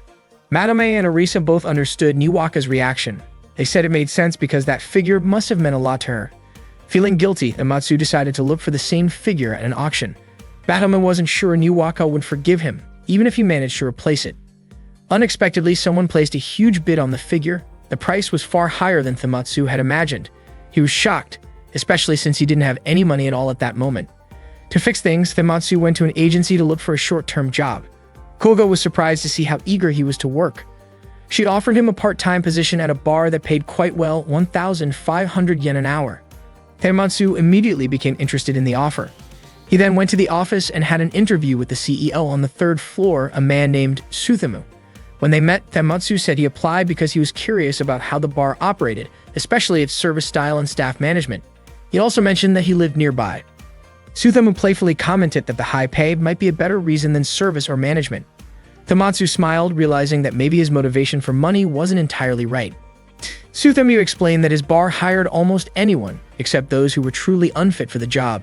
Many people before Thamatsu had joined just for the money, but after working there, they discovered that there were more valuable things than pay. He hoped Thamatsu would also find what truly mattered while working there. Thamatsu was then officially hired. The bar was quite spacious, and all the employees wore maid and butler costumes. Thamatsu felt a little embarrassed in his outfit, but the head butler, Jiro, told him it actually suited him well. Thamatsu then asked about the heart symbol on their name tags. One of the bar staff, a girl named Kin, explained that the heart was a training mark. Everyone started with 1 heart to show appreciation for joining. Those who earned 3 hearts have proven they could connect not only with themselves but also with their coworkers and customers. Thamatsu finally understood, and Kin encouraged him to catch up to them soon. Shortly after, Jiro called everyone to gather and instructed them to recite the 5 service phrases together. Welcome, we're sorry, please wait a moment, thank you for waiting, and have a safe trip home. All the staff repeated after Jiro. Thamatsu was caught off guard since he didn't know about this routine. Jiro told him to speak louder, otherwise customers wouldn't hear him. Thamatsu apologized, saying it was his first time. Sutham told Jiro not to worry, assuring him that Thamatsu would get used to it eventually. Thamatsu then noticed that many of the staff looked nervous for some reason. Suddenly, Suthamu shouted out their goal for the day. All the staff eagerly raised their hands, hoping to be chosen. To Thamatsu's surprise, Kin even knelt down, sincerely asking to be picked. In the end, Suthamu assigned the task to her, and she gratefully accepted it. Thamatsu was completely confused about what was going on. When they arrived back at the headquarters, Madame asked why Thamatsu came home so late and whether he had found a new job. Thamatsu explained that he had started working at an izakaya, a Japanese-style bar, but it seemed like he had made the wrong choice. Madame reminded him that his job shouldn't interfere with their patrol duties. Thamatsu admitted that for now he couldn't join the patrol because he needed to focus on work. Madame grew frustrated, thinking he was just making another excuse to be lazy. Thamatsu, feeling exhausted, said he needed to sleep early since he had to get up at dawn the next day. Madame was puzzled by his attitude and reminded him that he should apologize to Niwaka. The next morning, Niwaka held a box containing one of her collectible figures. It turned out that the figure had been a gift from Thamatsu. Meanwhile, at the bar where Thamatsu worked, the place was packed with customers. Thamatsu served the orders with a warm and cheerful smile. As he carried his stack of dirty dishes to the back, Kin approached him and praised him for receiving his first thank you from a customer. Thamatsu was surprised, saying that hearing gratitude should be normal. Kin explained that it had taken her quite some time before anyone had ever thanked her like that. She told Thamatsu that he truly fit this kind of job. Not long after, Jiro asked Thamatsu to take a picture of him with a girl who was celebrating her birthday that day. Instead of using Jiro's phone, Thamatsu pulled out his camera, saying that a special moment deserved something special. Jiro laughed and called him the bar's official photographer. Thamatsu's face turned red from embarrassment. The birthday girl looked genuinely happy when she saw the photo and thanked Thamatsu warmly. Jiro praised Thamatsu's impressive talent and gave him a friendly pat on the back, which startled him a little. Thamatsu told him that he was exaggerating too much. Before closing time, Suthamu approached Thamatsu to compliment his hard work. As a small reward, he added a heart symbol to Thamatsu's name badge. Thamatsu couldn't believe he had earned it so soon. Suthamu encouraged him to keep doing his best. Kin and Jiro congratulated him, and soon everyone at the bar joined in, celebrating his effort with excitement. That night, Madame noticed Thamatsu had already fallen asleep from exhaustion. She didn't expect that he had been working so late into the night. The next day, Thamatsu asked his coworkers what they were talking about. Kin explained that every time a customer thanked them, they would receive a thank you bonus, and that day was their weekly payout. Kin joked that their payment was literally made of words of gratitude. When the staff lined up to receive their payments from Suthamu, Thamatsu realized that this bar really did have a unique reward system. When it was his turn, Suthamu praised his dedication and effort. Thamatsu opened his envelope, only to find several slips of paper with handwritten thank you notes from customers. Kin smiled and said that his first payment was full of appreciation from people he had helped. Confused, Thamatsu asked what that meant. Jiro explained that each note represented the gratitude he had earned from the customers he had served. Kin encouraged everyone to give Thamatsu another big thank you for breaking the record that day. Meanwhile, Niwaka arrived at the headquarters looking for Thamatsu. Manomeng and Arisa invited her to sit and talk. Niwaka admitted that she might have been too harsh on him and wanted to apologize. Madame wondered how Thamatsu could ever leave his younger sister behind like that. Niwaka then remembered how in the past they had always done everything together. She also recalled reading something Thamatsu had written once, that one of his biggest goals in life was to protect his little sister, who meant the world to him. Suddenly, she said softly that Thamatsu had always been hard to understand. At that very moment, Tematsu accidentally dropped a tray of food he was carrying for a customer. Kin quickly came over and Tematsu apologized right away. Kin reminded him that he shouldn't be too scared of making small mistakes, since that would only make it harder for him to collect thank yous.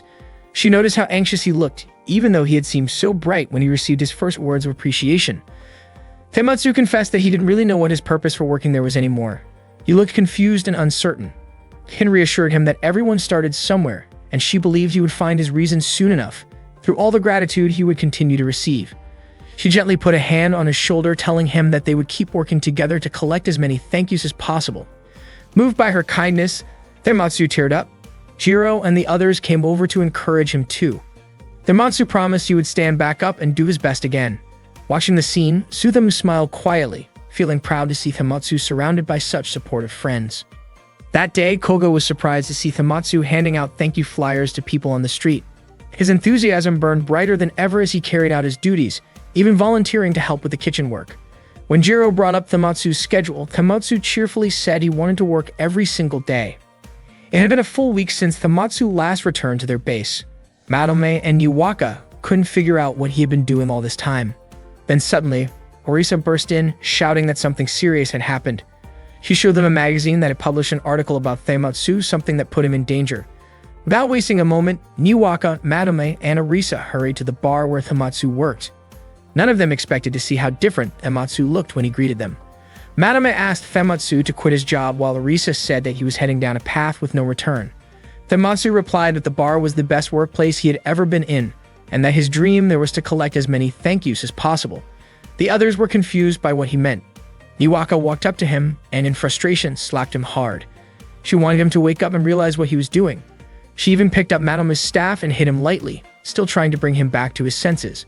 Tematsu fell to the floor dazed. Niwaka knelt beside him and reminded him that his real dream wasn't working in a bar. It was to write a novel that would sell well, be adapted into a live-action movie that might not go perfectly, but then become an anime hit, leading him to live a happy life doing what he loved. With tears streaming down her face, she asked if he had already given up on the dream he once told her about. Tematsu came to his senses and got up. He admitted that being someone needed but not actually contributing wasn't who he really was. Orisa was overjoyed to see him back to normal, and Madame sighed, saying that only a careless big brother would ever make his little sister cry like that. Soon after, Suthamu appeared. He realized that Tematsu had broken free from the illusion. Tematsu, now angry, accused Suthamu of being inhuman for running a workplace like that. Suthamu laughed, admitting that he hadn't expected to be found out, and indeed, he revealed himself to be one of the bugged ones. Suthamu's plan was to reduce labor costs, offer cheap food, and take control of Akihabara through manipulation. Since Tematsu and his friends had discovered the truth, Suthamu decided he couldn't let them go. He ordered his part-time worker army to attack. Madame stepped forward ready to fight and with lightning speed managed to disarm them all. But nothing happened. Tematsu realized why. Those workers were just regular people whose minds had been brainwashed, so trying to strip away their disguises didn't work. The part-time workers then moved to attack Matome, but Orisa quickly jumped in and dealt with them effortlessly. Tematsu also managed to take down Kin and Jiro. However, in the middle of the chaos, Suthamu grabbed Niwaka and took her hostage. He used a device that linked his outfit to hers, meaning that if Tematsu and the others attacked him, Niwaka would be affected too. Not long after, a full squad of Bud Ones began their assault. They overpowered Orisa and Matome, tearing at their clothes in an attempt to weaken them. Tematsu was also overwhelmed. When he heard Niwaka's desperate cry for help, he gathered every bit of strength he had left and rushed toward her. Suthamu was shocked at Tematsu's determination, but Tematsu skillfully tore through Suthamu's outfit, freeing Niwaka and covering her with what was left of Suthamu's own clothes. Niwaka was safe, and with that, Suthamu's body disintegrated into dust.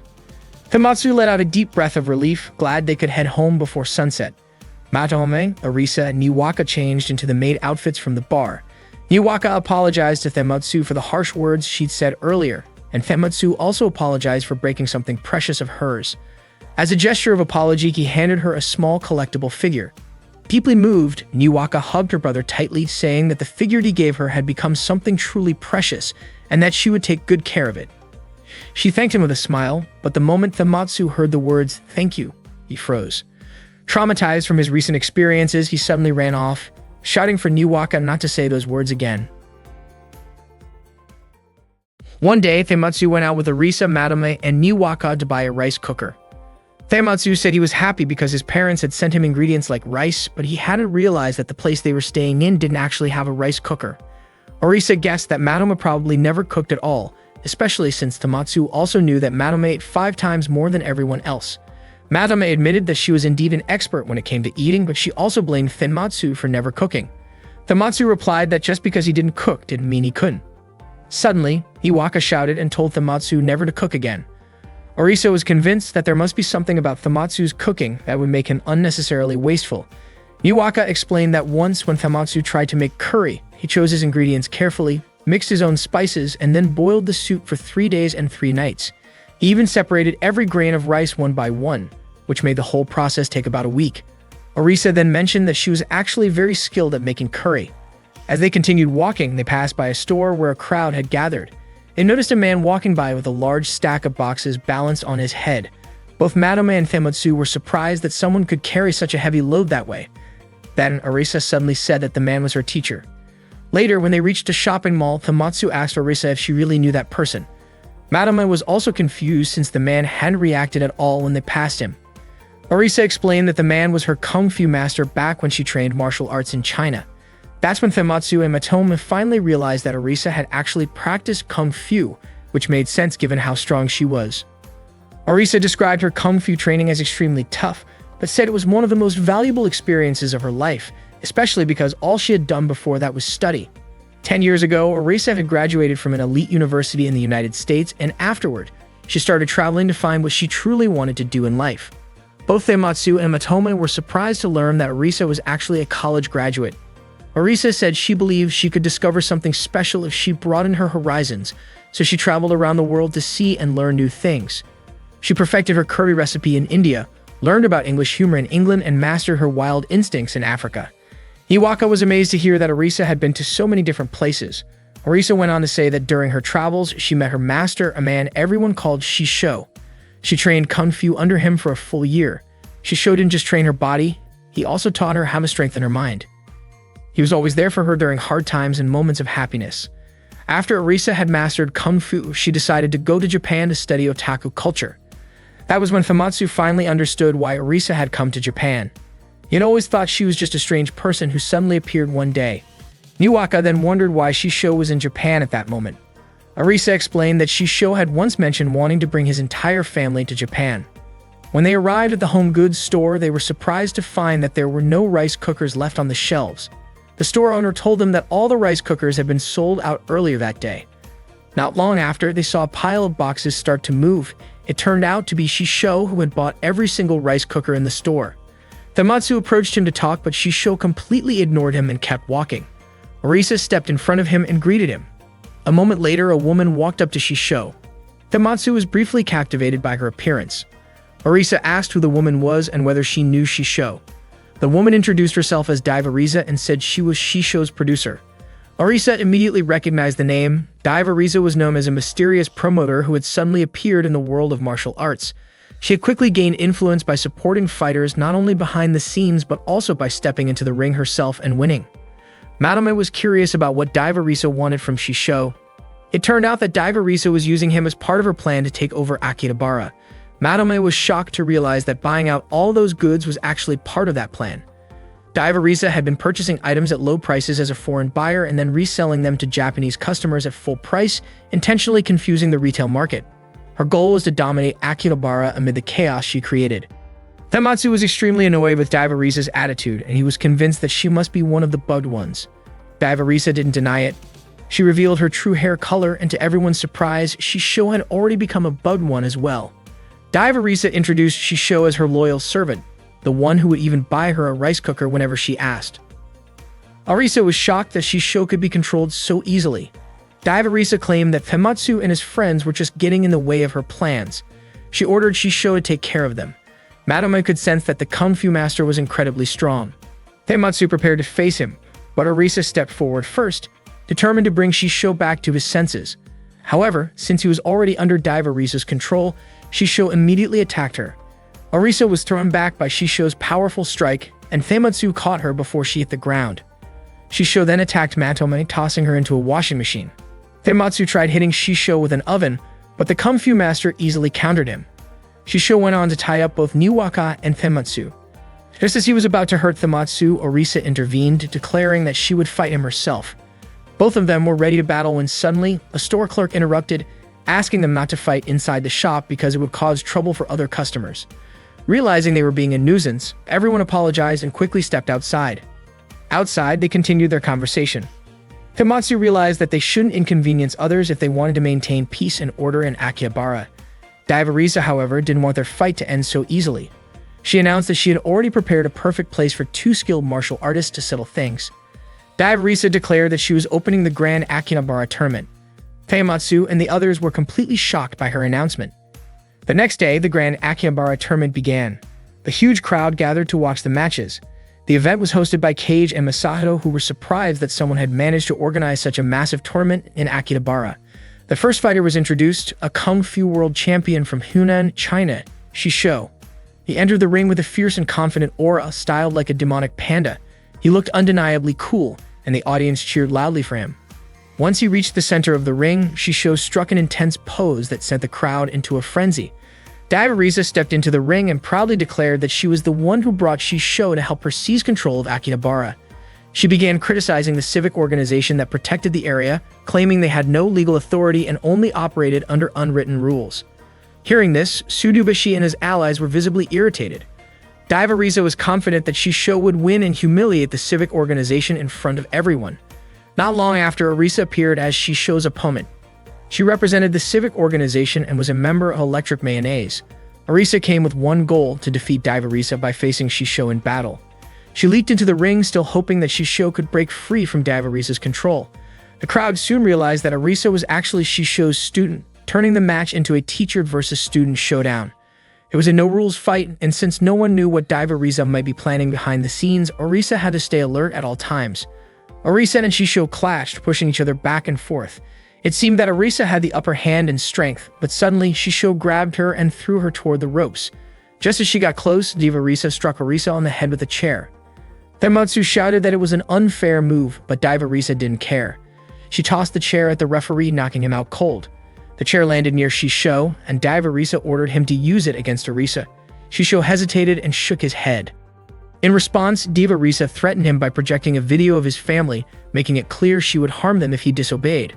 Left with no choice, Shisho followed her orders. He attacked Orisa again, throwing her hard to the ground. Then he climbed up high and jumped, landing with force near her. The crowd cheered even louder, amazed by Shisho's technique. Shisho lifted Orisa and brought her back to the center of the ring, grabbing a kendo stick to strike at her. Orisa managed to dodge and retaliated with several sharp slaps, regaining her spirit and even stepping on Shisho's shoulder to push him back.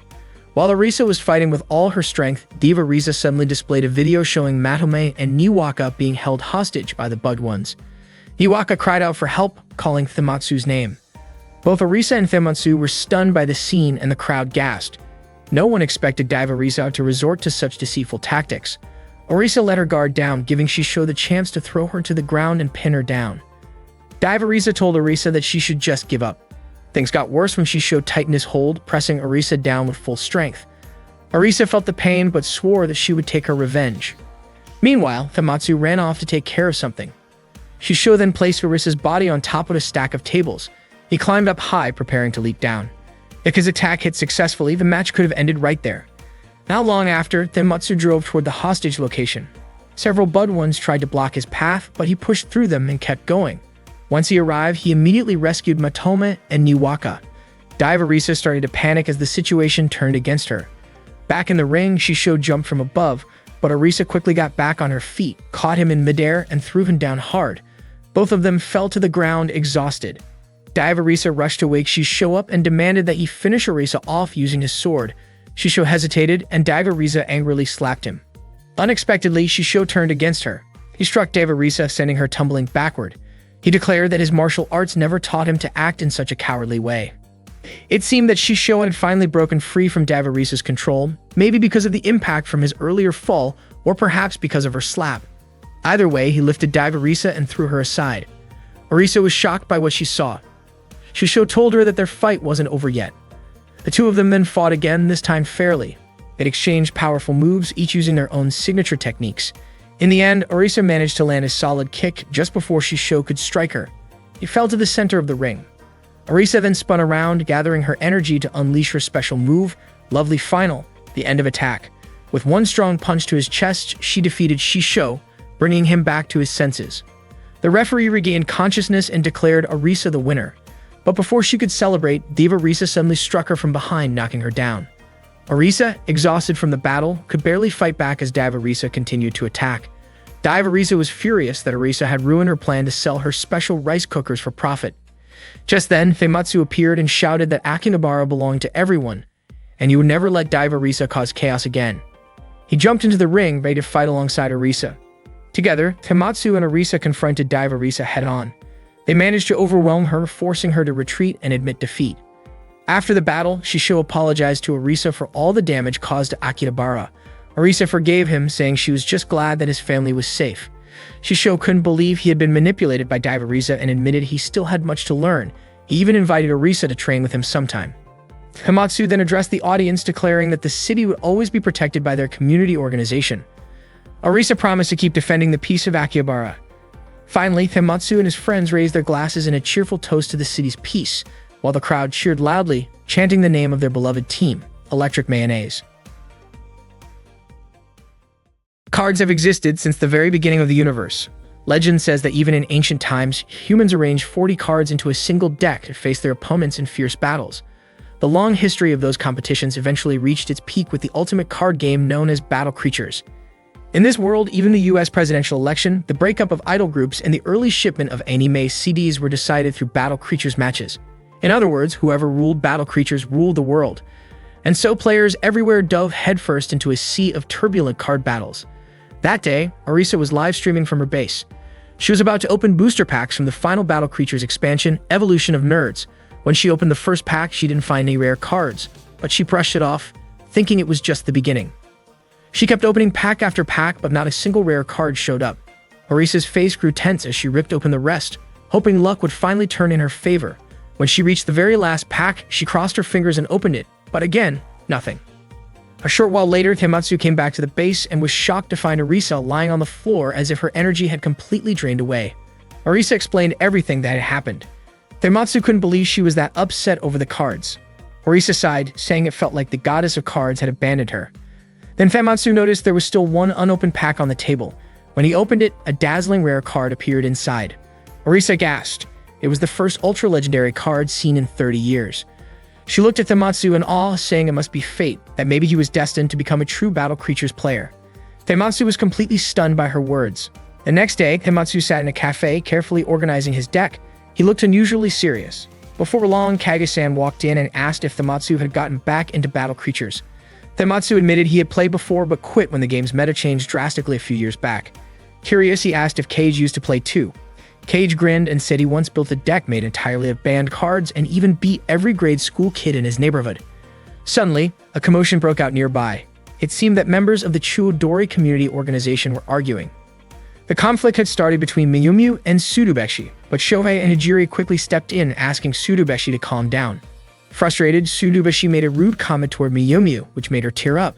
Seeing that, Shohei told Tsurubeshi he went too far and demanded he apologize. Kozakura, watching the whole thing, couldn't believe how childish the argument had become. Feimatsu and Cage just stood there, observing. Cage shrugged it off, saying fights like that were pretty common among young people.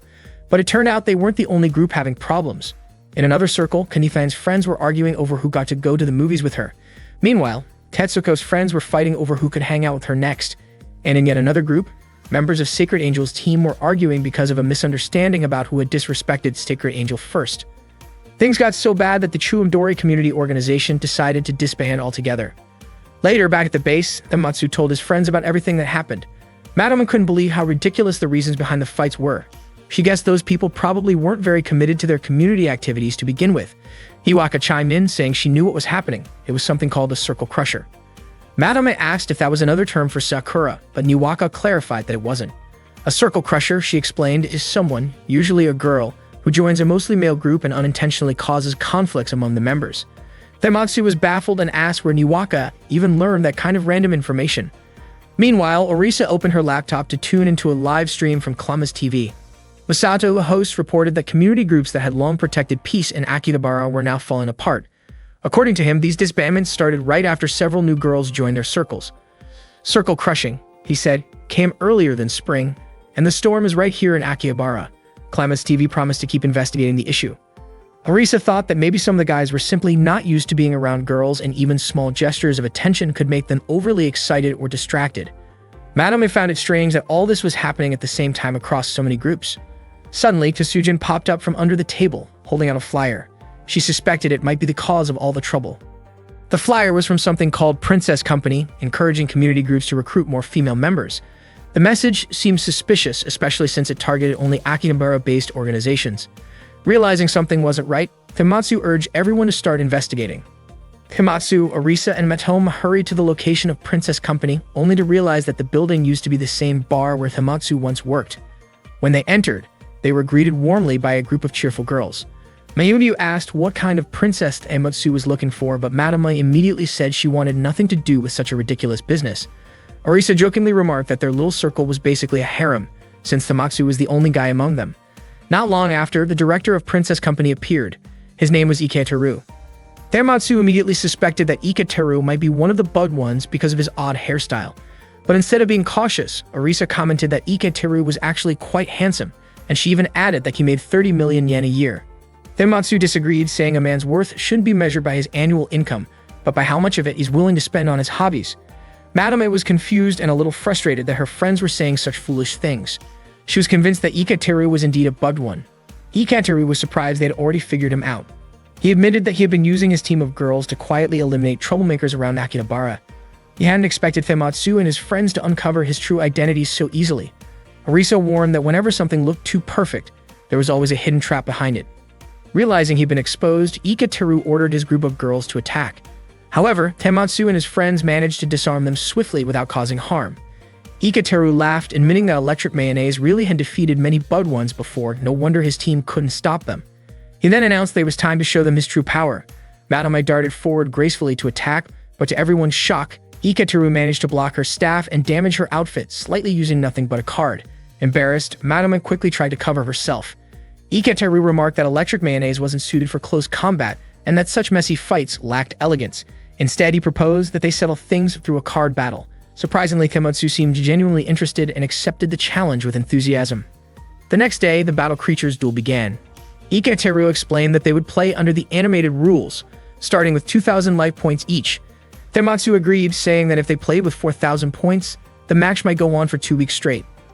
Himatsu asked to go first and said he would draw, but Iketeru reminded him that under the current rules, the first player wasn't allowed to draw a card. So Himatsu placed down Happy Nerd and equipped it with Log Glow Stick, which increased its attack power by 300 points, bringing it up to 400 total. Iketeru smirked, saying that Himatsu's Pure Boy deck was no match for his Promenade deck. Himatsu disagreed, pointing out that they hadn't even started yet. Iketeru drew his card and summoned Bright Eyes, a handsome male creature with 2,500 attack points.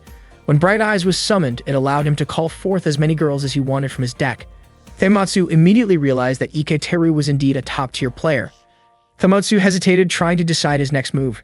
Madame watched the duel with a puzzled look, while Arisa commented that Himatsu had dedicated his life to battle creatures. There was no way he'd ever run away from a fight. Madame questioned why they didn't just attack Iketeru together since they clearly outnumbered him. Arisa was baffled that Madame didn't understand a real duel should always be the last resort. Himatsu then played a magic card called Otaku Dance Team, allowing him to special summon up to 3 Happy Nerds from his deck and deal triple damage to his opponent. Refusing to lose, Iketeru countered with Party Game, a card that forced 2 creatures to fight each other directly. Himatsu activated another card, Convention Staff, together with Sample Book Check, which revealed all of Iketeru's cards on the field. To defend, Iketeru used a support card that boosted his creature's defense power, creating a strong barrier. During his turn, Himatsu's Pure Boy creatures were forced to attack only the shielded card. Himatsu quickly used another magic card, Exploitative Gatch, which allowed him to draw 3 more cards from his deck. Arisa was impressed. She didn't expect Himatsu to pull out such a powerful card, especially since one like that was usually banned in tournaments. Iketeru then activated Flash Magic, giving all of his Promenade-type creatures an extra 500 attack points. Both players began triggering effects that canceled out each other's powers. Arisa said the duel was incredibly intense, but Madame didn't seem interested at all. Arisa was surprised and asked how Madame couldn't feel the excitement, the clash of spirit, strategy, and imagination between 2 skilled players. She told Matoma that she really needed to practice using her imagination more often. Hikateru then activated the second effect of the after-party homecoming card. Matoma wondered aloud, noting that the second effect should have been written clearly on the card, and she questioned why Orisa seemed so surprised when she could obviously read it and know what kind of card it was. Suddenly, Orisa let out a startled cry, feeling embarrassed. Famitsu quickly asked everyone to calm down and not make any noise while the card battle was still going on. Moments later, Hikateru activated another card from his hand, the Bachelor's Killer Outfit. That card had the ability to defeat the Pure Boy card, which meant Famitsu's field was now completely open. Taking advantage of the situation, Hikateru launched a direct attack using Bright Eyes, a card representing a handsome man. The attack was powerful enough to tear through Famitsu's clothes, leaving Orisa worried and hoping he could still hang on. Hikateru believed he had already won, but Famitsu surprised everyone by activating the Express Option card during the attack. This card nullified all incoming attacks, though it reduced his life points to just 100. Hikateru was shocked that Famitsu would sacrifice 400 life points to avoid defeat, but Famitsu explained that he hadn't planned for this situation and still intended to keep fighting. Hikateru, amazed by his determination, asked how Famitsu could keep battling in such a desperate state. Famitsu boldly declared that it was because he was a true Battle Creatures player. Even though he didn't have any cards that could immediately turn the match around, he believed in his deck, a deck that had endured countless matches and victories over time. Then he played the Quiet Unemployed Man card, which had no attack value. Hikateru frowned, wondering what Famitsu was planning to do with such a card. Famitsu followed up by activating a spell card called 30-Year Hermit. When this card took effect, all creatures classified as pure-hearted men on the field switched to defense position, and the opponent could no longer attack any creature under its protection. Hikateru commented that such a strategy seemed fitting for someone like Famitsu, who often acted like a reclusive otaku. Famitsu calmly explained that according to the card lore, a pure man who had lived in solitude for 30 years could become a wizard. Because of the 30-Year Hermit card, the Quiet Unemployed Man then evolved into a new card, the Pureness Wizard, with 3,000 attack points. Meanwhile, Hikateru's Bright Eyes had 2,500 attack points. Even if Famitsu destroyed Hikateru's card, it would only reduce Hikateru's life points by 500, not enough to end the game. However, Famitsu revealed another twist. When Pureness Wizard was on the field, it could nullify all effects currently active and directly attack the opposing player. Furthermore, as long as Pureness Wizard remained in play, the opponent was unable to activate any spell, trap, or creature effects. Because of that, Famitsu launched a direct attack. Hikateru's remaining life points dropped to 0. He felt the impact and found his outfit torn apart, symbolizing his defeat. Matoma was astonished that losing the game could even cause Hikateru's clothes to rip apart, but soon realized it was part of the immersive Battle Creatures system. The crowd erupted in cheers, celebrating Famitsu's victory, although Matoma still couldn't quite grasp the complicated mechanics of the game. Meanwhile, Hoshino and Tsurubashi apologized to each other for their earlier argument that had caused tension between them. Kozakuro reminded everyone that what truly mattered was their shared goal as members of the Chuodori community organization to protect Akihabara. From that moment on, the organization members who had previously been in conflict began to reconcile. Famitsu felt relieved to see everyone working together again. Kage understood the situation and gently remarked that youth was often filled with arguments, but also with the strength to make peace afterward. That day, Madame had planned to ask Famitsu to join her on patrol. However, when she went to wake him up, his bed was empty, which was unusual since he usually slept in at that hour. It turned out Famitsu had gone out to meet an old friend he hadn't seen in a long time, and Orisa volunteered to take his place for patrol duty. Meanwhile, Famitsu was sitting at a cafe with his old friend. He commented on how much his friend's appearance had changed since back then. The guy used to always wear black. His old friend laughed and said Famitsu also looked more mature now. Suddenly, Famitsu's vision blurred for a second when he glanced at the person sitting next to his friend. He started to wonder if it might be the work of the Bud Ones. Curious, Famitsu asked who the person beside his friend was. His friend explained that she was his girlfriend, someone he met at work, and her name was Ubuum. Famitsu was shocked. He couldn't believe his old friend actually had a girlfriend. On his way back to their base, Famitsu still couldn't get over it. His old friend had always been even more antisocial than he was, so how did he manage to get a girlfriend? Maybe Famitsu thought his friend had turned over a new leaf when he started college. Orisa, Niwaka, and Madama were puzzled to see Famitsu acting so downcast, especially since earlier he had been so excited to meet his friend. Niwaka wondered what could have happened, but Madama guessed it was probably something silly like always. Famitsu, irritated, snapped at her and explained the situation. His friend had gotten a girlfriend before him, and it really bothered him. Niwaka figured Famitsu must have felt hurt to see his friend find love first. Matoma then teasingly said that unfortunately, none of them, Orisa, Niwaka, or herself, or ever going to be his girlfriend. Tematsu admitted she was right and said he wished a girl would just fall from the sky for him, preferably one who came with a cool robot. Madame rolled her eyes and told him that was impossible. She asked him to join her on patrol, but Tematsu refused, saying he wouldn't go on patrol again until he had a girlfriend. Madame couldn't understand what having a girlfriend had to do with going on patrol. Tematsu said he was jealous. His friend had found love and was living his best life, while he was stuck in a short, drama-free routine, spending his days dealing with bud ones from a warehouse in Akihabara. He admitted he just wanted to experience a date with a sweet and honest girl at least once in his life. Niwaka felt sorry for him and said she would be willing to be his girlfriend and go on a date with him. But Tematsu quickly turned her down, reminding her that would be considered incest. Orisa then offered to go on a date with him instead, and Niwaka supported the idea, saying that Madame couldn't possibly date Tematsu, especially since she didn't seem to like him that way. Madame immediately denied it and boldly invited Tematsu on a date. Orisa chimed in, saying it could just be practice before Tematsu got a real girlfriend. Tematsu didn't mind that idea, so Madame, with her face slightly red, clarified that yes, it would only be a practice date, because she definitely didn't want to be his girlfriend for real. Niwaka and Orisa exchanged mischievous smiles, thrilled that their teasing had worked. Madame, flustered, told Tematsu they should get going and start their date while on patrol. That afternoon, Tematsu and Matome walked together through Akihabara. Matome looked nervous and a bit embarrassed. Tematsu asked her what people usually did on dates. Just then, Niwaka texted Matome, telling her to do whatever made her happy. Matome paused to think about what that might be, and then decided to start their date with some delicious food. Unbeknownst to them, Orisa and Niwaka were secretly watching from a distance. Matome led Tematsu to one of her favorite gourmet spots in Akihabara, a restaurant called Bengal that specialized in curry. Tematsu admitted he had never been there before. He said it took some courage to step into a place like that for the first time. He worried about things like whether the staff would be friendly or if the restaurant was actually run by people from India. Matome didn't pay much attention to his overthinking and quickly ordered 2 beef curries and 2 lassis. When their food arrived, Tematsu remarked that the curry seemed smoother than regular Indian curry. Matome corrected him, explaining that Bengal's curry was Indian style, not exactly Indian or European. When Tematsu took his first bite, his eyes lit up. The curry was incredibly good. It had the rich aroma and spices of Indian curry combined with the refined flavors of European cuisine, creating a perfect harmony between East and West. The meat was simmered to tender perfection, and he said there were no words to describe how good it was. Both of them enjoyed the meal with cheerful smiles, eating enthusiastically.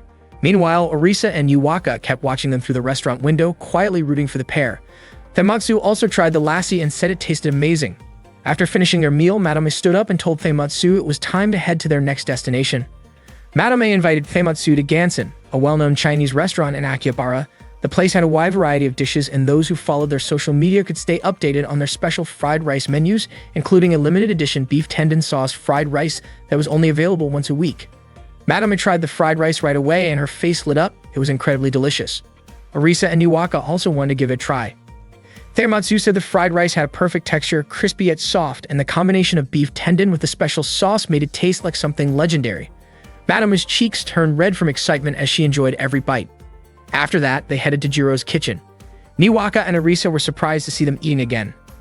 Tematsu had heard about Jiro's kitchen before but had never been there himself. This time, only Madame ordered something because Tematsu was already full. Madame began eating enthusiastically, commenting that the portions were big, the prices were cheap, and the food tasted amazing. She seemed to truly enjoy every bite. Curious, Tematsu took a small bite of Madame's food to see how it tasted. Matome looked a little flustered when Tematsu ended up eating from the same plate she had just used, but she quickly returned to her meal. Tematsu smiled as he watched her eat so happily. It made him hungry all over again just seeing her enjoy it. Madame blushed and took it as a compliment, thanking Tematsu before asking what he wanted to eat next. Orisa and Niwaka, still watching from afar, couldn't believe how close the two of them were acting. After Tematsu was completely full, they went for a walk in the park. Orisa and Niwaka continued to watch them from a distance, and Orisa commented that it didn't really look like a date, it was more like a food tour. Madame apologized for making Tematsu eat too much, but Tematsu told her not to worry and asked if she was still hungry. Madame explained that she had been in Akihabara for a long time, and there were times when food was scarce. She remembered what it felt like to be truly hungry, and it wasn't a pleasant experience. That's why, whenever she had the chance to eat, she wanted to enjoy as much as she could. Tematsu understood her feelings and said that being able to eat when hungry was part of what made people happy. Having food to enjoy meant they were living in peaceful times. Madame was touched by his words. After that, Tematsu invited her to one of his favorite places, Ramen Kajmusha. He was confident that Madame would love it. As soon as they walked in, someone named Tsurubashi suddenly came flying out of nowhere and crashed into Tematsu. Shocked, Tematsu asked what was going on. Tsurubashi mentioned something about Black Hole. It turned out there was a man known as Black Hole who was eating a massive amount of ramen and still wanted more. The total prize money he had demanded had already reached 240 yen. The shop owner asked him to stop because it was bad for business, but Black Hole refused, saying the owner had offered the prize in the first place. He insisted on getting more ramen. Tematsu had no idea who this Black Hole was until Tatsujin appeared and explained that Black Hole had been blocking others from eating, leaving everyone else hungry. Black Hole was actually a world champion competitive eater. Tematsu remembered hearing rumors that Black Hole had once been defeated and then disappeared. Tatsujin asked Tematsu to stop him. Tematsu confronted Black Hole, and the two exchanged sharp words before Black Hole challenged Tematsu to an eating contest. If Tematsu won, Black Hole promised to back down. Suddenly, Madame stepped in and accepted the challenge herself. The eating match was broadcast live by Clama's TV. Both Black Hole and Matome prepared to start the contest, agreeing that whoever lost would pay for all the food. Tematsu and the others came to cheer for Madame. Tematsu believed she could win, but Niwaka was nervous. If Madame lost, who would pay the bill? Black Hole asked if Madame really thought she could beat someone like him, but Madame confidently said yes. She believed Black Hole didn't appreciate the food he was eating, and someone like that didn't deserve to take more than his share. Masato acted as the event host, and the match began. Both Madame and Black Hole dug into their ramen with impressive energy. Tematsu and the others shouted encouragements as Madame kept eating. No matter how many bowls were placed in front of her, she seemed determined to finish them all. The audience was amazed by how gracefully Madame ate. She and Black Hole both emptied their bowls and reached for the next ones. Tematsu couldn't believe how fast they were going. The crowd's cheers grew louder with every bowl. By the 10th round, both Madame and Black Hole were still going strong. The competition was intense. They were evenly matched. Madame started thinking that it was time to find a way to win the contest once and for all. Madame tossed the noodles into the air, leaving everyone watching completely stunned. She then caught them gracefully with her chopsticks in her left hand and took a bite. The crowd was sure she did that to cool down the noodles, since it was faster than blowing on them. The audience cheered as Madame showed incredible skill and agility, flipping the noodles with lightning speed. Meanwhile, Black Hole started falling behind. Realizing he was losing, he asked for some water. To everyone's shock, he poured it straight into his ramen bowl to cool it down. The crowd gasped at what they saw as a food crime. Madame scolded him for disrespecting the ramen's creator, but Black Hole didn't care. He was willing to do anything to win. Tematsu called him a warrior who had fallen to the dark side of eating. Masato commented that Black Hole's eating style looked like something out of a skyscraper-level food challenge in Akihabara. Black Hole quickly regained his pace and took the lead again, which made Madame nervous. Tematsu knew they couldn't let that happen, especially since Tatsujin had no intention of paying for all that food. He whispered something to Tatsujin and borrowed one of her gadgets. Using it, he handed Matome an ice cube made with Tatsujin's device. Madame dropped the ice cube into her ramen to cool it down. Black Hole laughed, saying Matome had finally joined the dark side of competitive eating. But when the audience saw the frozen ice cube sitting perfectly in Madame's bowl, they realized she hadn't lost her integrity. She was still eating the right way. The crowd cheered her on as she started to take the lead again. Black Hole tried to catch up, but his luck ran out. He had drunk too much water, and the noodles in his stomach expanded, making it impossible for him to continue. With only 1 minute left on the clock, Madame asked for one more bowl while Black Hole was completely done. Matoma herself was already full, but she forced herself to take one last bite just as time ran out. When the match ended, Black Hole had eaten 30 bowls of ramen, but Madame won by a single bite. The crowd erupted in cheers. Black Hole couldn't believe he'd lost to a small girl. Madame approached him and told him she wouldn't make him pay for all the ramen, but she asked him to promise that he would never eat recklessly again. She wanted him to truly enjoy the flavor of food instead of treating it like a battle. However, Black Hole refused loudly, declaring that he wouldn't let this loss stop his plan to conquer Akihabara through hunger. It turned out that Black Hole was one of the bugged ones. He announced that he would devour everything in Akihabara to fulfill a promise he'd made to Matronica. Suddenly, he opened his mouth wide and started pulling everything nearby toward him, the tables, the food, and even people's clothes. Matoma almost got sucked in too. Tematsu quickly came up with a plan to stop him. He told Matome to jump toward Black Hole when he gave the signal. Then he threw the ice-making gadget, and in an instant, Black Hole's body froze solid. Matome dashed forward, grabbed his clothes, and pulled with all her strength. Black Hole was defeated and transformed back into ramen. Later that evening, Tematsu walked home with his friends. He thought the day's date had been pretty amazing. Matome apologized, saying their practice date hadn't gone smoothly, but Tematsu thought it was awesome. They'd managed to have fun and save Akihabara at the same time. Matome blushed, and soon her stomach growled, surprising everyone that she was hungry again. She said she wanted dessert and invited everyone to the convenience store for ice cream. But suddenly, Tematsu took her hand and led her toward a candy shop instead. He admitted he'd always wanted to go there but never had the courage to go alone. Madame, flustered, asked if he was really sure about going with her. Without hesitation, Tematsu smiled and pulled her along. Orisa and Yuaka were delighted to see them like that, and Madame couldn't hide her happiness as she walked hand in hand with Tematsu. Meanwhile, a mysterious girl was quietly watching them from a distance. That day, the group Manius was busy rehearsing for their concert. They sang and danced perfectly in sync, giving it their all. Tematsu watched them with a big smile, clearly enjoying the show, until Tsurubashi suddenly yelled at him to help carry equipment like everyone else. Tematsu argued that as the producer, his job was to watch the rehearsal and check their performance. Tsurubashi scolded him and told him to hurry up and put up all the posters. Not long after, Chibusa came over to see Matome and the others. She was confident that Manius would shine at the Akihabara festival. Orisa said it was all thanks to their amazing super ultra miracle hyper media producer Chibusa. Chibusa appreciated the compliment but humbly said that Manias had come this far because of their own hard work. Niwaka mentioned that they had been doing lots of little behind-the-scenes tasks too. Hearing that made Chibusa remember everything they had gone through together, from their quiet first concert to promoting Hizinamasu to strangers to performing at small events.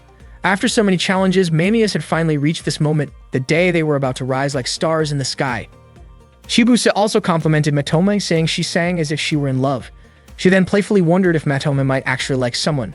Matome's face turned bright red and she suddenly imagined Tematsu. Quickly, she denied it, and Orisa and Niwaka couldn't stop laughing. Unbeknownst to them, a girl was secretly watching from above. That same day, Tematsu was busy hanging posters for the Akihabara Summer Festival when Cage approached him and invited him out for lunch. They headed to a burger shop and Cage asked him about the festival. Tematsu said it seemed like it was going to be really exciting, especially since several guest stars were attending. The event was part of the Nice Japan program and was even sponsored by the government. During the press conference, someone from the Ministry of Science and Education announced that Akihabara had been designated as a special subculture zone.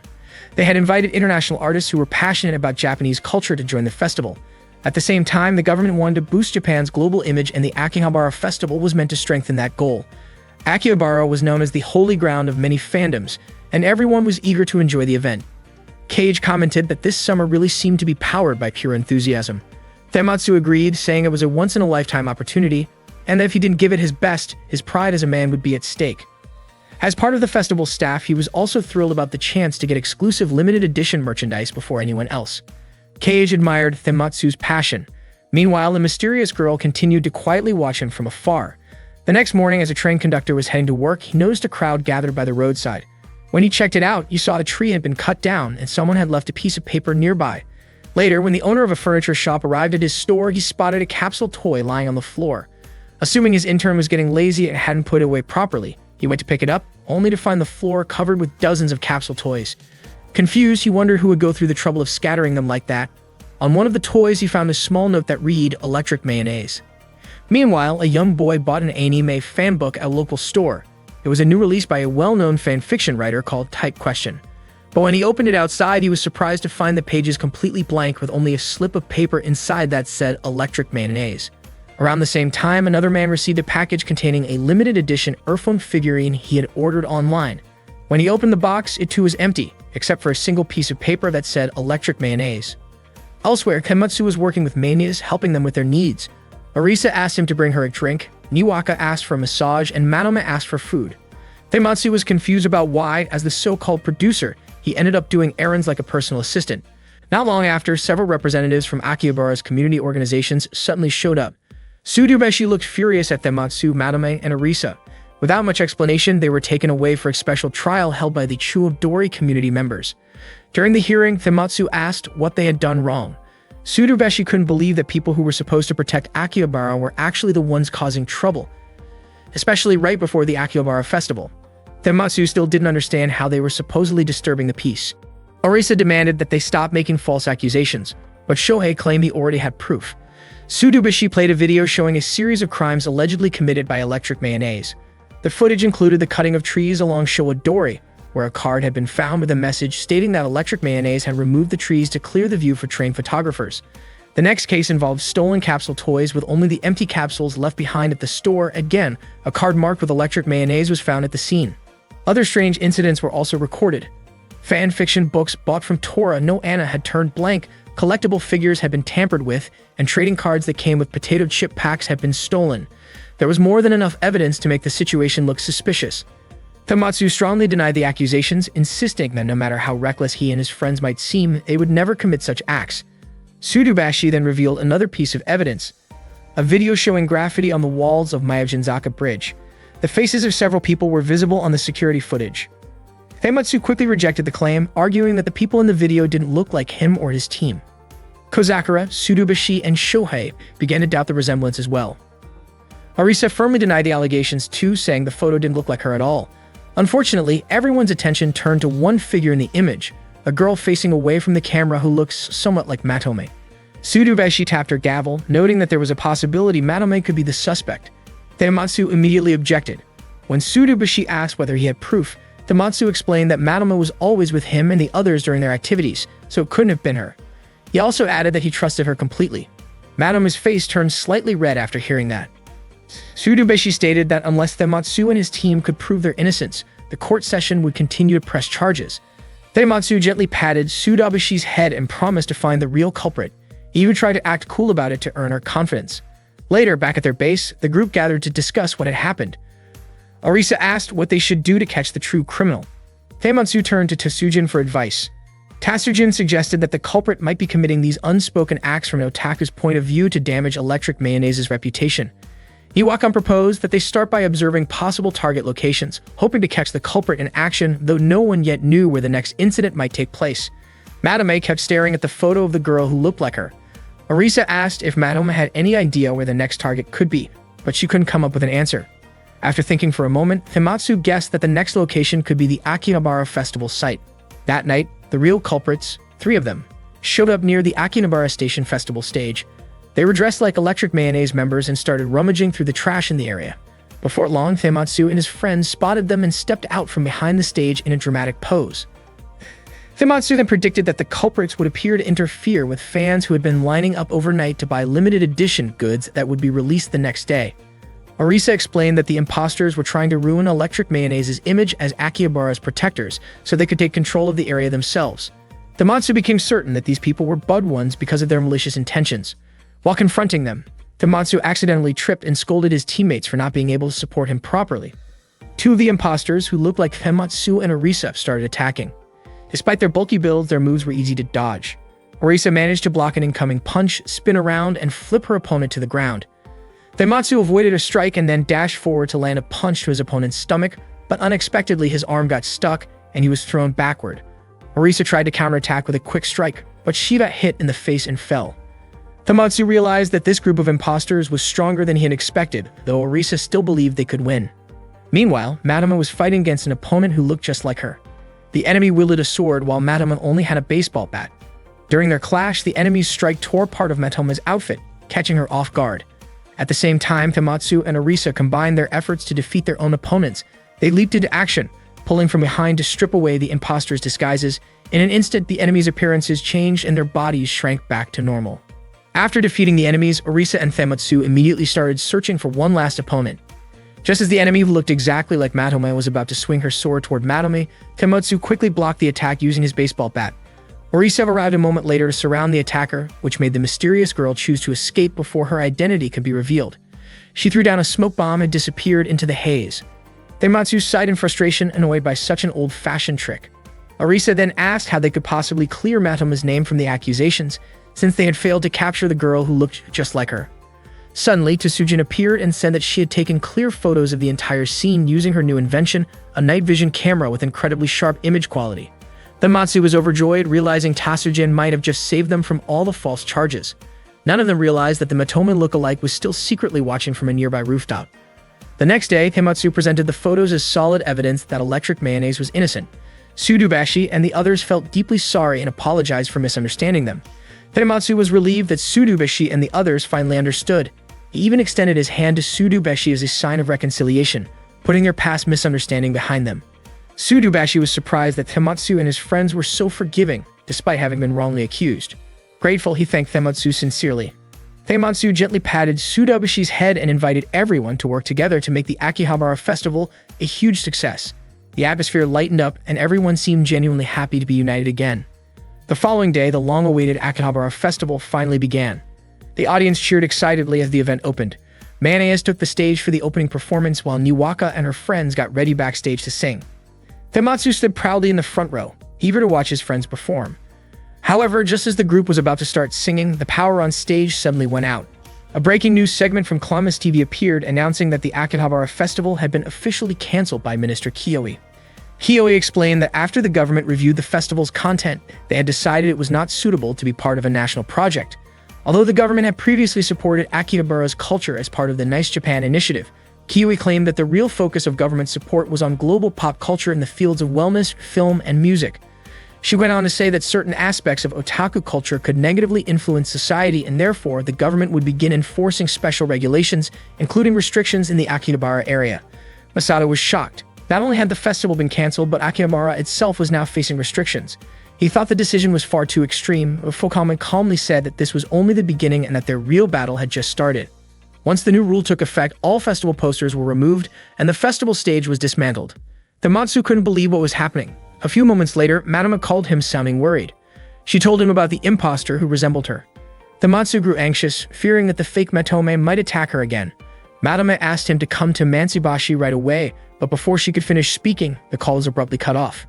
Panicking, Tematsu sprinted toward Mansubashi. When he arrived, he saw Matome lying unconscious on the ground. He quickly rushed to her side, trying to wake her up. But just as he leaned closer, she suddenly pressed her lips to his and a strange light began to glow around them. It turned out that the madwoman who kissed Tematsu wasn't the real one. It was the imposter, secretly plotting something sinister against Electric Mayonnaise. A few moments later, the real Matome arrived after receiving Tematsu's earlier message. She was horrified to find Tematsu lying unconscious near the river railing. Before she could react, Tematsu's body slipped into the river, disappearing beneath the water's surface. Madama screamed his name in shock and despair as the scene faded into silence. The person behind the ban in Akihabara turned out to be Fukame.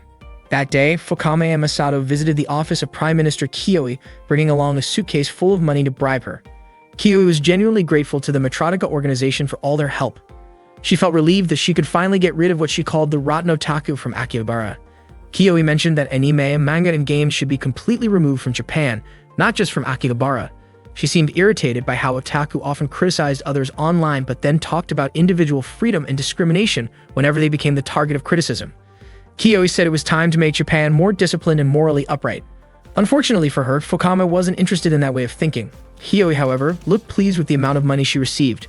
After leaving Kiyoi's office, Fukame asked Masato if he had proof of the money transfer. It turned out that Masato had recorded everything with a hidden camera in his tie.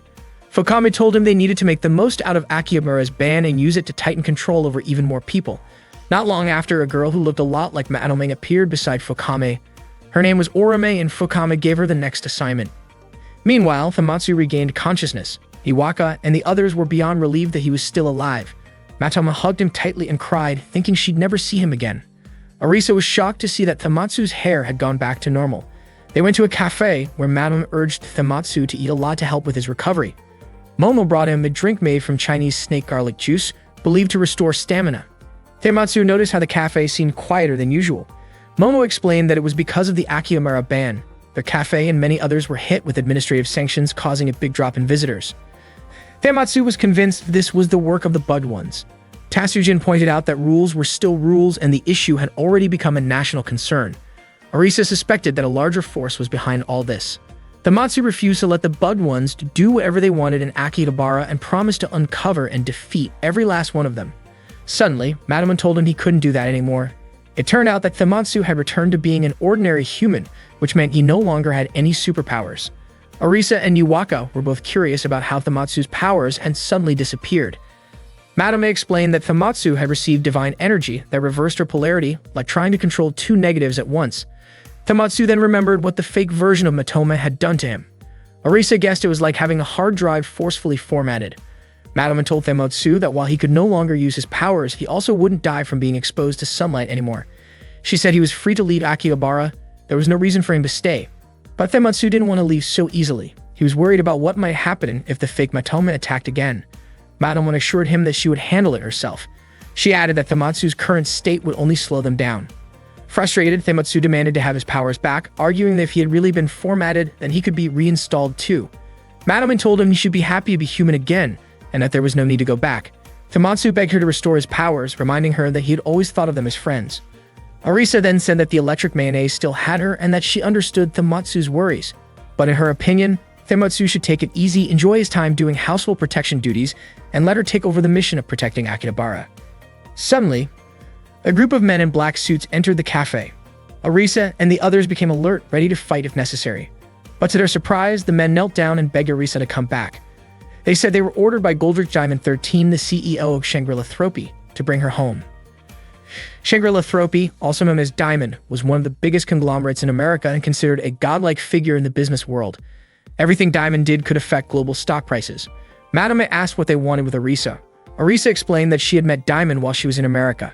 After earning her MBA, she had spent some free time traveling around the country waiting for graduation day. One time, she attended a party full of industry leaders, and Diamond became fascinated by a dish she prepared that combined stewed beetles with avocado. At first, Diamond hired Arisa to be the personal architecture tutor for his granddaughter. Without realizing it, Arisa kept moving up until she became the first external vice chairperson. Diamond admired her abilities and often said she was the best candidate to become the next CEO. But Arisa had told him she wouldn't be ready until she turned 20.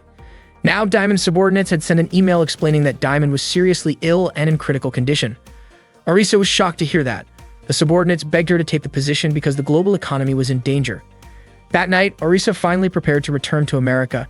She still felt deeply indebted to Diamond, so she couldn't just stand by knowing that Diamond was sick. Tamatsu told Arisa not to worry about Akihabara, but he suddenly realized that he no longer had any superpowers either. Matome calmly said she was already used to handling things on her own. Arisa was deeply moved, and Niwaka couldn't stop hugging her. Tamatsu handed Arisa his limited edition Anatomy Rangers figure as a keepsake. Tears streamed down Arisa's face as she hugged everyone tightly. She realized that of all the places she had visited around the world, Akihabara was truly the most special. Not long after, the plane carrying Arisa took off into the night sky. Tamatsu and the others began walking back to their base. To Tamatsu's surprise, Akihabara had become unusually quiet. The lively and colorful energy that once filled the streets had vanished. He never imagined it would end up like this, especially after believing that electric mayonnaise could completely drag out the bud ones. Madame said that Tamatsu's battle had already come to an end. Tamatsu was puzzled by her words and sensed that she might be trying to distance herself from him. He found it hard to believe she could manage on her own after Arisa left, but Madame firmly said she was used to it and could take care of things herself. She then walked away, leaving Tamatsu frustrated. Kasujin gently calmed him down, reminding him that there wasn't much he could do now that his powers were gone. Tamatsu understood, but he still couldn't stop wondering why Madame wanted to push him away. Suddenly, Tsurubashi and his friends appeared. Tsurubashi announced that they were organizing a protest against the ban on Akihabara. He said he had already gathered support from many community organizations. Cage, who was known as the key figure of Akihabara, had also agreed to help. With his connections, Cage could even persuade government staff to step out of the city hall discussions. Tsurubashi encouraged Tamatsu and Matoma to join them in restoring Akihabara. However, Tamatsu looked gloomy, which made Tsurubashi curious. Tamatsu admitted that he felt like a failed otaku, powerless, useless, and unable to help anyone. Tsurubashi was surprised to hear such words from him, since that wasn't like Tamatsu at all. Tamatsu soon walked away, hoping that their efforts would succeed without him. Tsurubashi was left confused, but Niwaka explained that Tamatsu wasn't feeling well. That night, Tamatsu walked home alone. To his surprise, the invisible barrier that once kept him trapped inside Akihabara was gone. For the first time in a long while, he could walk freely back home. Meanwhile, Madame quietly watched him from afar before leaving as well. When Tamatsu arrived home, Niwaka brought him his phone and told him that Cage had called, but Tamatsu didn't respond. The news reported that the Akihabara ban had sparked strong public reactions. A city discussion was being held, and many residents who opposed the policy were invited. The people protested against the unclear regulations, while government officials insisted that citizens needed to understand their reasoning. No agreement was reached, and the opposing crowd called the policy excessive. Tamatsu turned off the television and chose to be alone with his thoughts. The next day, the Akihabara cleanup squad arrived, destroying goods in the local stores. They burned toys and anime-related books and escorted people wearing maid costumes away from the area. Masato continued reporting on the scene, calling it an extreme overreaction. At the same time, a group of people opposing the Akihabara shutdown gathered to discuss their next move. Everything related to Akihabara was being removed from the city, and many wondered why citizens weren't speaking up against this injustice. Moma noticed that no television or online news outlets were covering it, as if everyone was pretending nothing was happening. Chibusa asked if there was really nothing they could do. Tsurubashi urged everyone to work together in resistance, but Tenkoa said it might already be too late. Nobody had supported them when the regulations were passed, and even the upcoming festival had been suddenly cancelled. Still, Tenkawa reminded everyone that being late didn't mean giving up. Victory only belonged to those who kept fighting until the end. Tsurubashi agreed, saying there had to be something they could still do. When Tsurubashi asked who Tenkawa was, he introduced himself as someone from Studio G3. Just then, the cleanup squad stormed in and captured everyone. Only Cage managed to escape by leaping out of the window.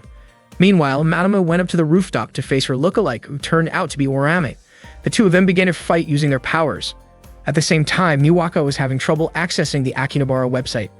She asked Famitsu if he really planned to just lie around doing nothing. Pulling away his blanket, she urged him to take action. Famitsu replied that he felt completely useless at that moment. Niwaka asked if he wasn't worried about Matoma.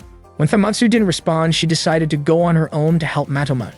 Famitsu quickly tried to stop her, but by accident, he tugged on Niwaka's pants instead.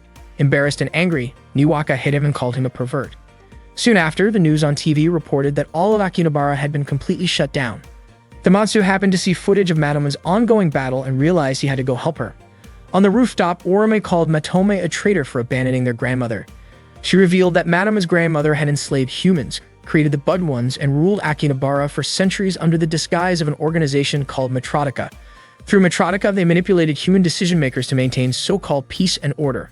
Orame continued to swing her sword wildly toward Matome, accusing her of betraying their kin and running away. One of Orame's strikes sent Matoma flying, knocking her down.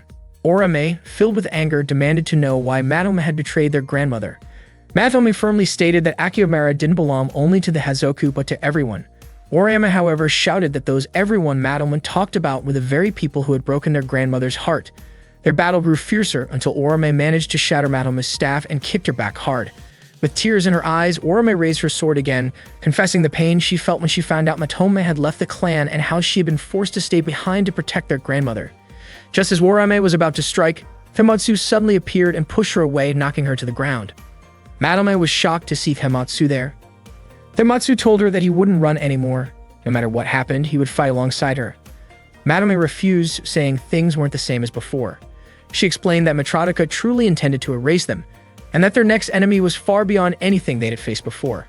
She didn't want Famitsu to risk his life again. Famitsu then gently kissed Matoma. Her face turned red, and for a moment she couldn't push him away. A bright light surrounded them as they kissed.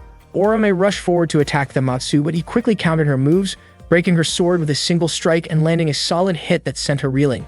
He approached again, dodging every one of her desperate attacks with ease. Matoma was amazed at how much stronger Famitsu had become. Famitsu managed to grab Orame by the leg, spun her through the air, and launched her upward before disarming her completely. After Orame was defeated, Matoma ran toward Famitsu and hugged him, thanking him for saving her. Orame, refusing to accept defeat, tried to stand up and attack again. But before she could move, Orisa suddenly dropped from above and landed right on her, knocking her out completely. The whole story about Diamond's illness had also been a misunderstanding. It wasn't Diamond who was sick, but his giant pet panda who was suffering from obesity. Diamond and his panda were now traveling in Antarctica, which meant Orisa could return to Akihabara and help out again. Matome was deeply grateful to her. With Orisa back, the Electric Mayonnaise team was whole again. Niwaka and Tsujin also joined the fight to protect Akihabara. Meanwhile, Orame eventually regained consciousness, though her memory seemed fragmented. Fukame was shocked that Orame had failed to defeat Matome and realized that Famitsu was the true source of the problem. She swore she would never let anyone else take control of Akihabara.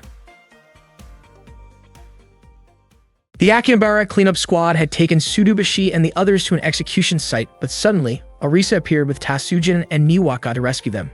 They immediately opened fire on the cleanup squad.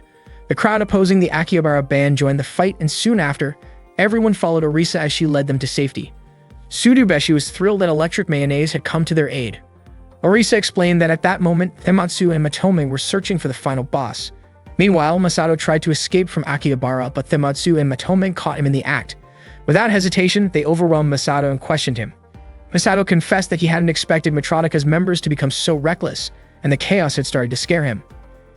He admitted that the entire situation had grown out of control in an effort to make Matronica more influential. Matome was shocked to learn that Matronica was behind all the turmoil. Masato went on to reveal that Matronica had contacted the government to initiate the Akihabara ban, and that the so-called cleanup squad was actually one of their special forces. Their true goal was to clear out Akihabara, then rise up against the government to create an independent nation for the Bud Ones. This grand plan was being led by Fukame. Madoman explained that Matrotica was originally a unit of Bud 1 assassins used by the Hazoku. Its leader Fukame was none other than Madoma's grandmother. Tomatsu grew frustrated that Madoma had never mentioned such an important fact before. Madoma then demanded that Masato would tell her how to reach Fukame's hiding place. Following Masato's directions, they headed to Mansibashi. There, they discovered that the key to Matrotica's base was a small note containing detailed instructions on how to unlock its entrance. After following the complex steps written on the memo, they finally managed to open the door. Feimatsu and Matome stepped inside, and Feimatsu asked why Madoma had to fight her own grandmother. Madome explained that the Hazoku had long preserved peace in Akihabara, but Fukame believed the city had been tainted by human greed. Feimatsu commented that it sounded similar to what the Prime Minister had once said, but Madome clarified that it was different. According to Fukame, that greed was corrupting the natural flow of K, energy vital to the Hazoku, and this disruption threatened their very existence. Fukame believed that purging the corruption was the only way to save them, but that would also mean the end of the Hazoku. Madame admitted she had often thought about that too, until the day she left the underground for the first time in 50 years and experienced the air of Akihabara for herself. Tomatsu was shocked to learn that Madame was actually 78 years old, though that age was still considered young for the Hazoku. From Madame's perspective, Akihabara wasn't tainted at all. She saw it as vibrant and full of life. She had grown fascinated by humans and the dazzling atmosphere of the city. Before she realized it, instead of obeying the order to purify Akihabara, she had fallen in love with it. Madame chose to leave the Hazoku's underground home and oppose her grandmother's attempt to change the city by force. Feimatsu asked if she couldn't simply talk things out with her grandmother. Madame said she had tried many times to convince Fukame that Akihabara wasn't corrupted, but her grandmother refused to listen. Eventually, the Hazoku even relocated their entrance without telling her, cutting off any chance of meeting Fukame in person. Feimatsu sighed, saying that family problems always made everything more complicated. As they walked deeper inside, they came across two doors. Madame warned him to be careful and to avoid traps. Without much thought, Feimatsu opened the door on the left and stepped through. They continued walking for a while without finding anything unusual. Feimatsu claimed he could handle traps, but Madame reminded him not to let his guard down. Relaxed and distracted, Feimatsu accidentally stepped on a trap that sent them both tumbling forward. A series of mechanisms suddenly activated around them, forcing them to run for their lives. Feimatsu pressed a random button, triggering blades that shot out toward them, but fortunately, none of them hit. Madame scolded him, telling him not to touch anything else or they'd never make it to her grandmother. Just then, two girls appeared and blocked their path, declaring that they wouldn't be allowed to reach Fukame. They were Fukame's elite guards, high-ranking protectors who had received their powers directly from her. Feimatsu felt confident he could defeat them, but the guards summoned a group of enemies that he and Matoma had already defeated in the past. The Bud ones attacked, but they turned out to be easy to beat. The elite guards were stunned by their defeat. Feimatsu charged at them and pulled on their clothes, startling them so much that they screamed and ran toward Fukame's throne room. Feimatsu and Matoma chased them through a secret passage. The underground structure was complex with twisting corridors and glowing lights that pulsed with the Hazoku's energy. Soon they arrived at the underground palace. The place shimmered with a mysterious radiance drawn from the Hazoku's power source. The two elite guards pleaded for Fukame's help, but instead Fukame turned on them and dropped them into a deep pit below. Fukame warmly welcomed Matoma, who had been gone for 20 years. Madame pleaded with her not to destroy Akihabara, the city she loved so deeply. Feimatsu stepped forward, saying he wouldn't just stand by and let Fukame do whatever she wanted. Fukame immediately attacked him, sending him flying with a powerful strike. She then trapped Matome with ropes and gently touched her face, reminding her that long ago she had been a kind girl who always did whatever Fukame asked. Back then, Madame wanted to purify Akihabara from the corruption that tainted it. When Fukame first arrived, the place was filled with pure energy that sustained their source of power. But soon they became caught up in meaningless conflicts between humans, forcing them to retreat underground. After that, Akihabara began to change. It became consumed by human greed and unusual desires. That greed spread across the city, draining the strength of the Hazoku and threatening to be swallowed by a distorted energy, just like what had happened 70 years earlier. Fukame couldn't understand why Madame still didn't see that they needed to purify Akihabara again. To her, humans were nothing more than pests. Suddenly, Feimatsu reappeared and punched Fukame, unable to accept what she said. He told her that her view was one-sided. Fukame was about to unleash another attack, but Madame stopped her. Madame said that no one had the right to decide whether Akihabara was corrupted or not. She also said she never felt that the city's energy had turned bad, and that Akihabara wasn't the same as it had been 70 years ago when their parents died. Hearing this, Fukame grew furious. She called Matome a traitor and, overwhelmed with anger, released a massive burst of energy toward her. The beam shot up into the sky, catching the attention of everyone in Akihabara. Meanwhile, Arisa and Yuwaka were overjoyed when the electricity finally came back on. They could watch a video of the Mania's performance again. It turned out that Tatsujin had created an electricity-generating potion and planned to produce it on a larger scale. Orama slowly regained consciousness and saw the Mania's video on TV. Since her memory hadn't fully returned yet, she mistakenly thought she was one of the performers in the group.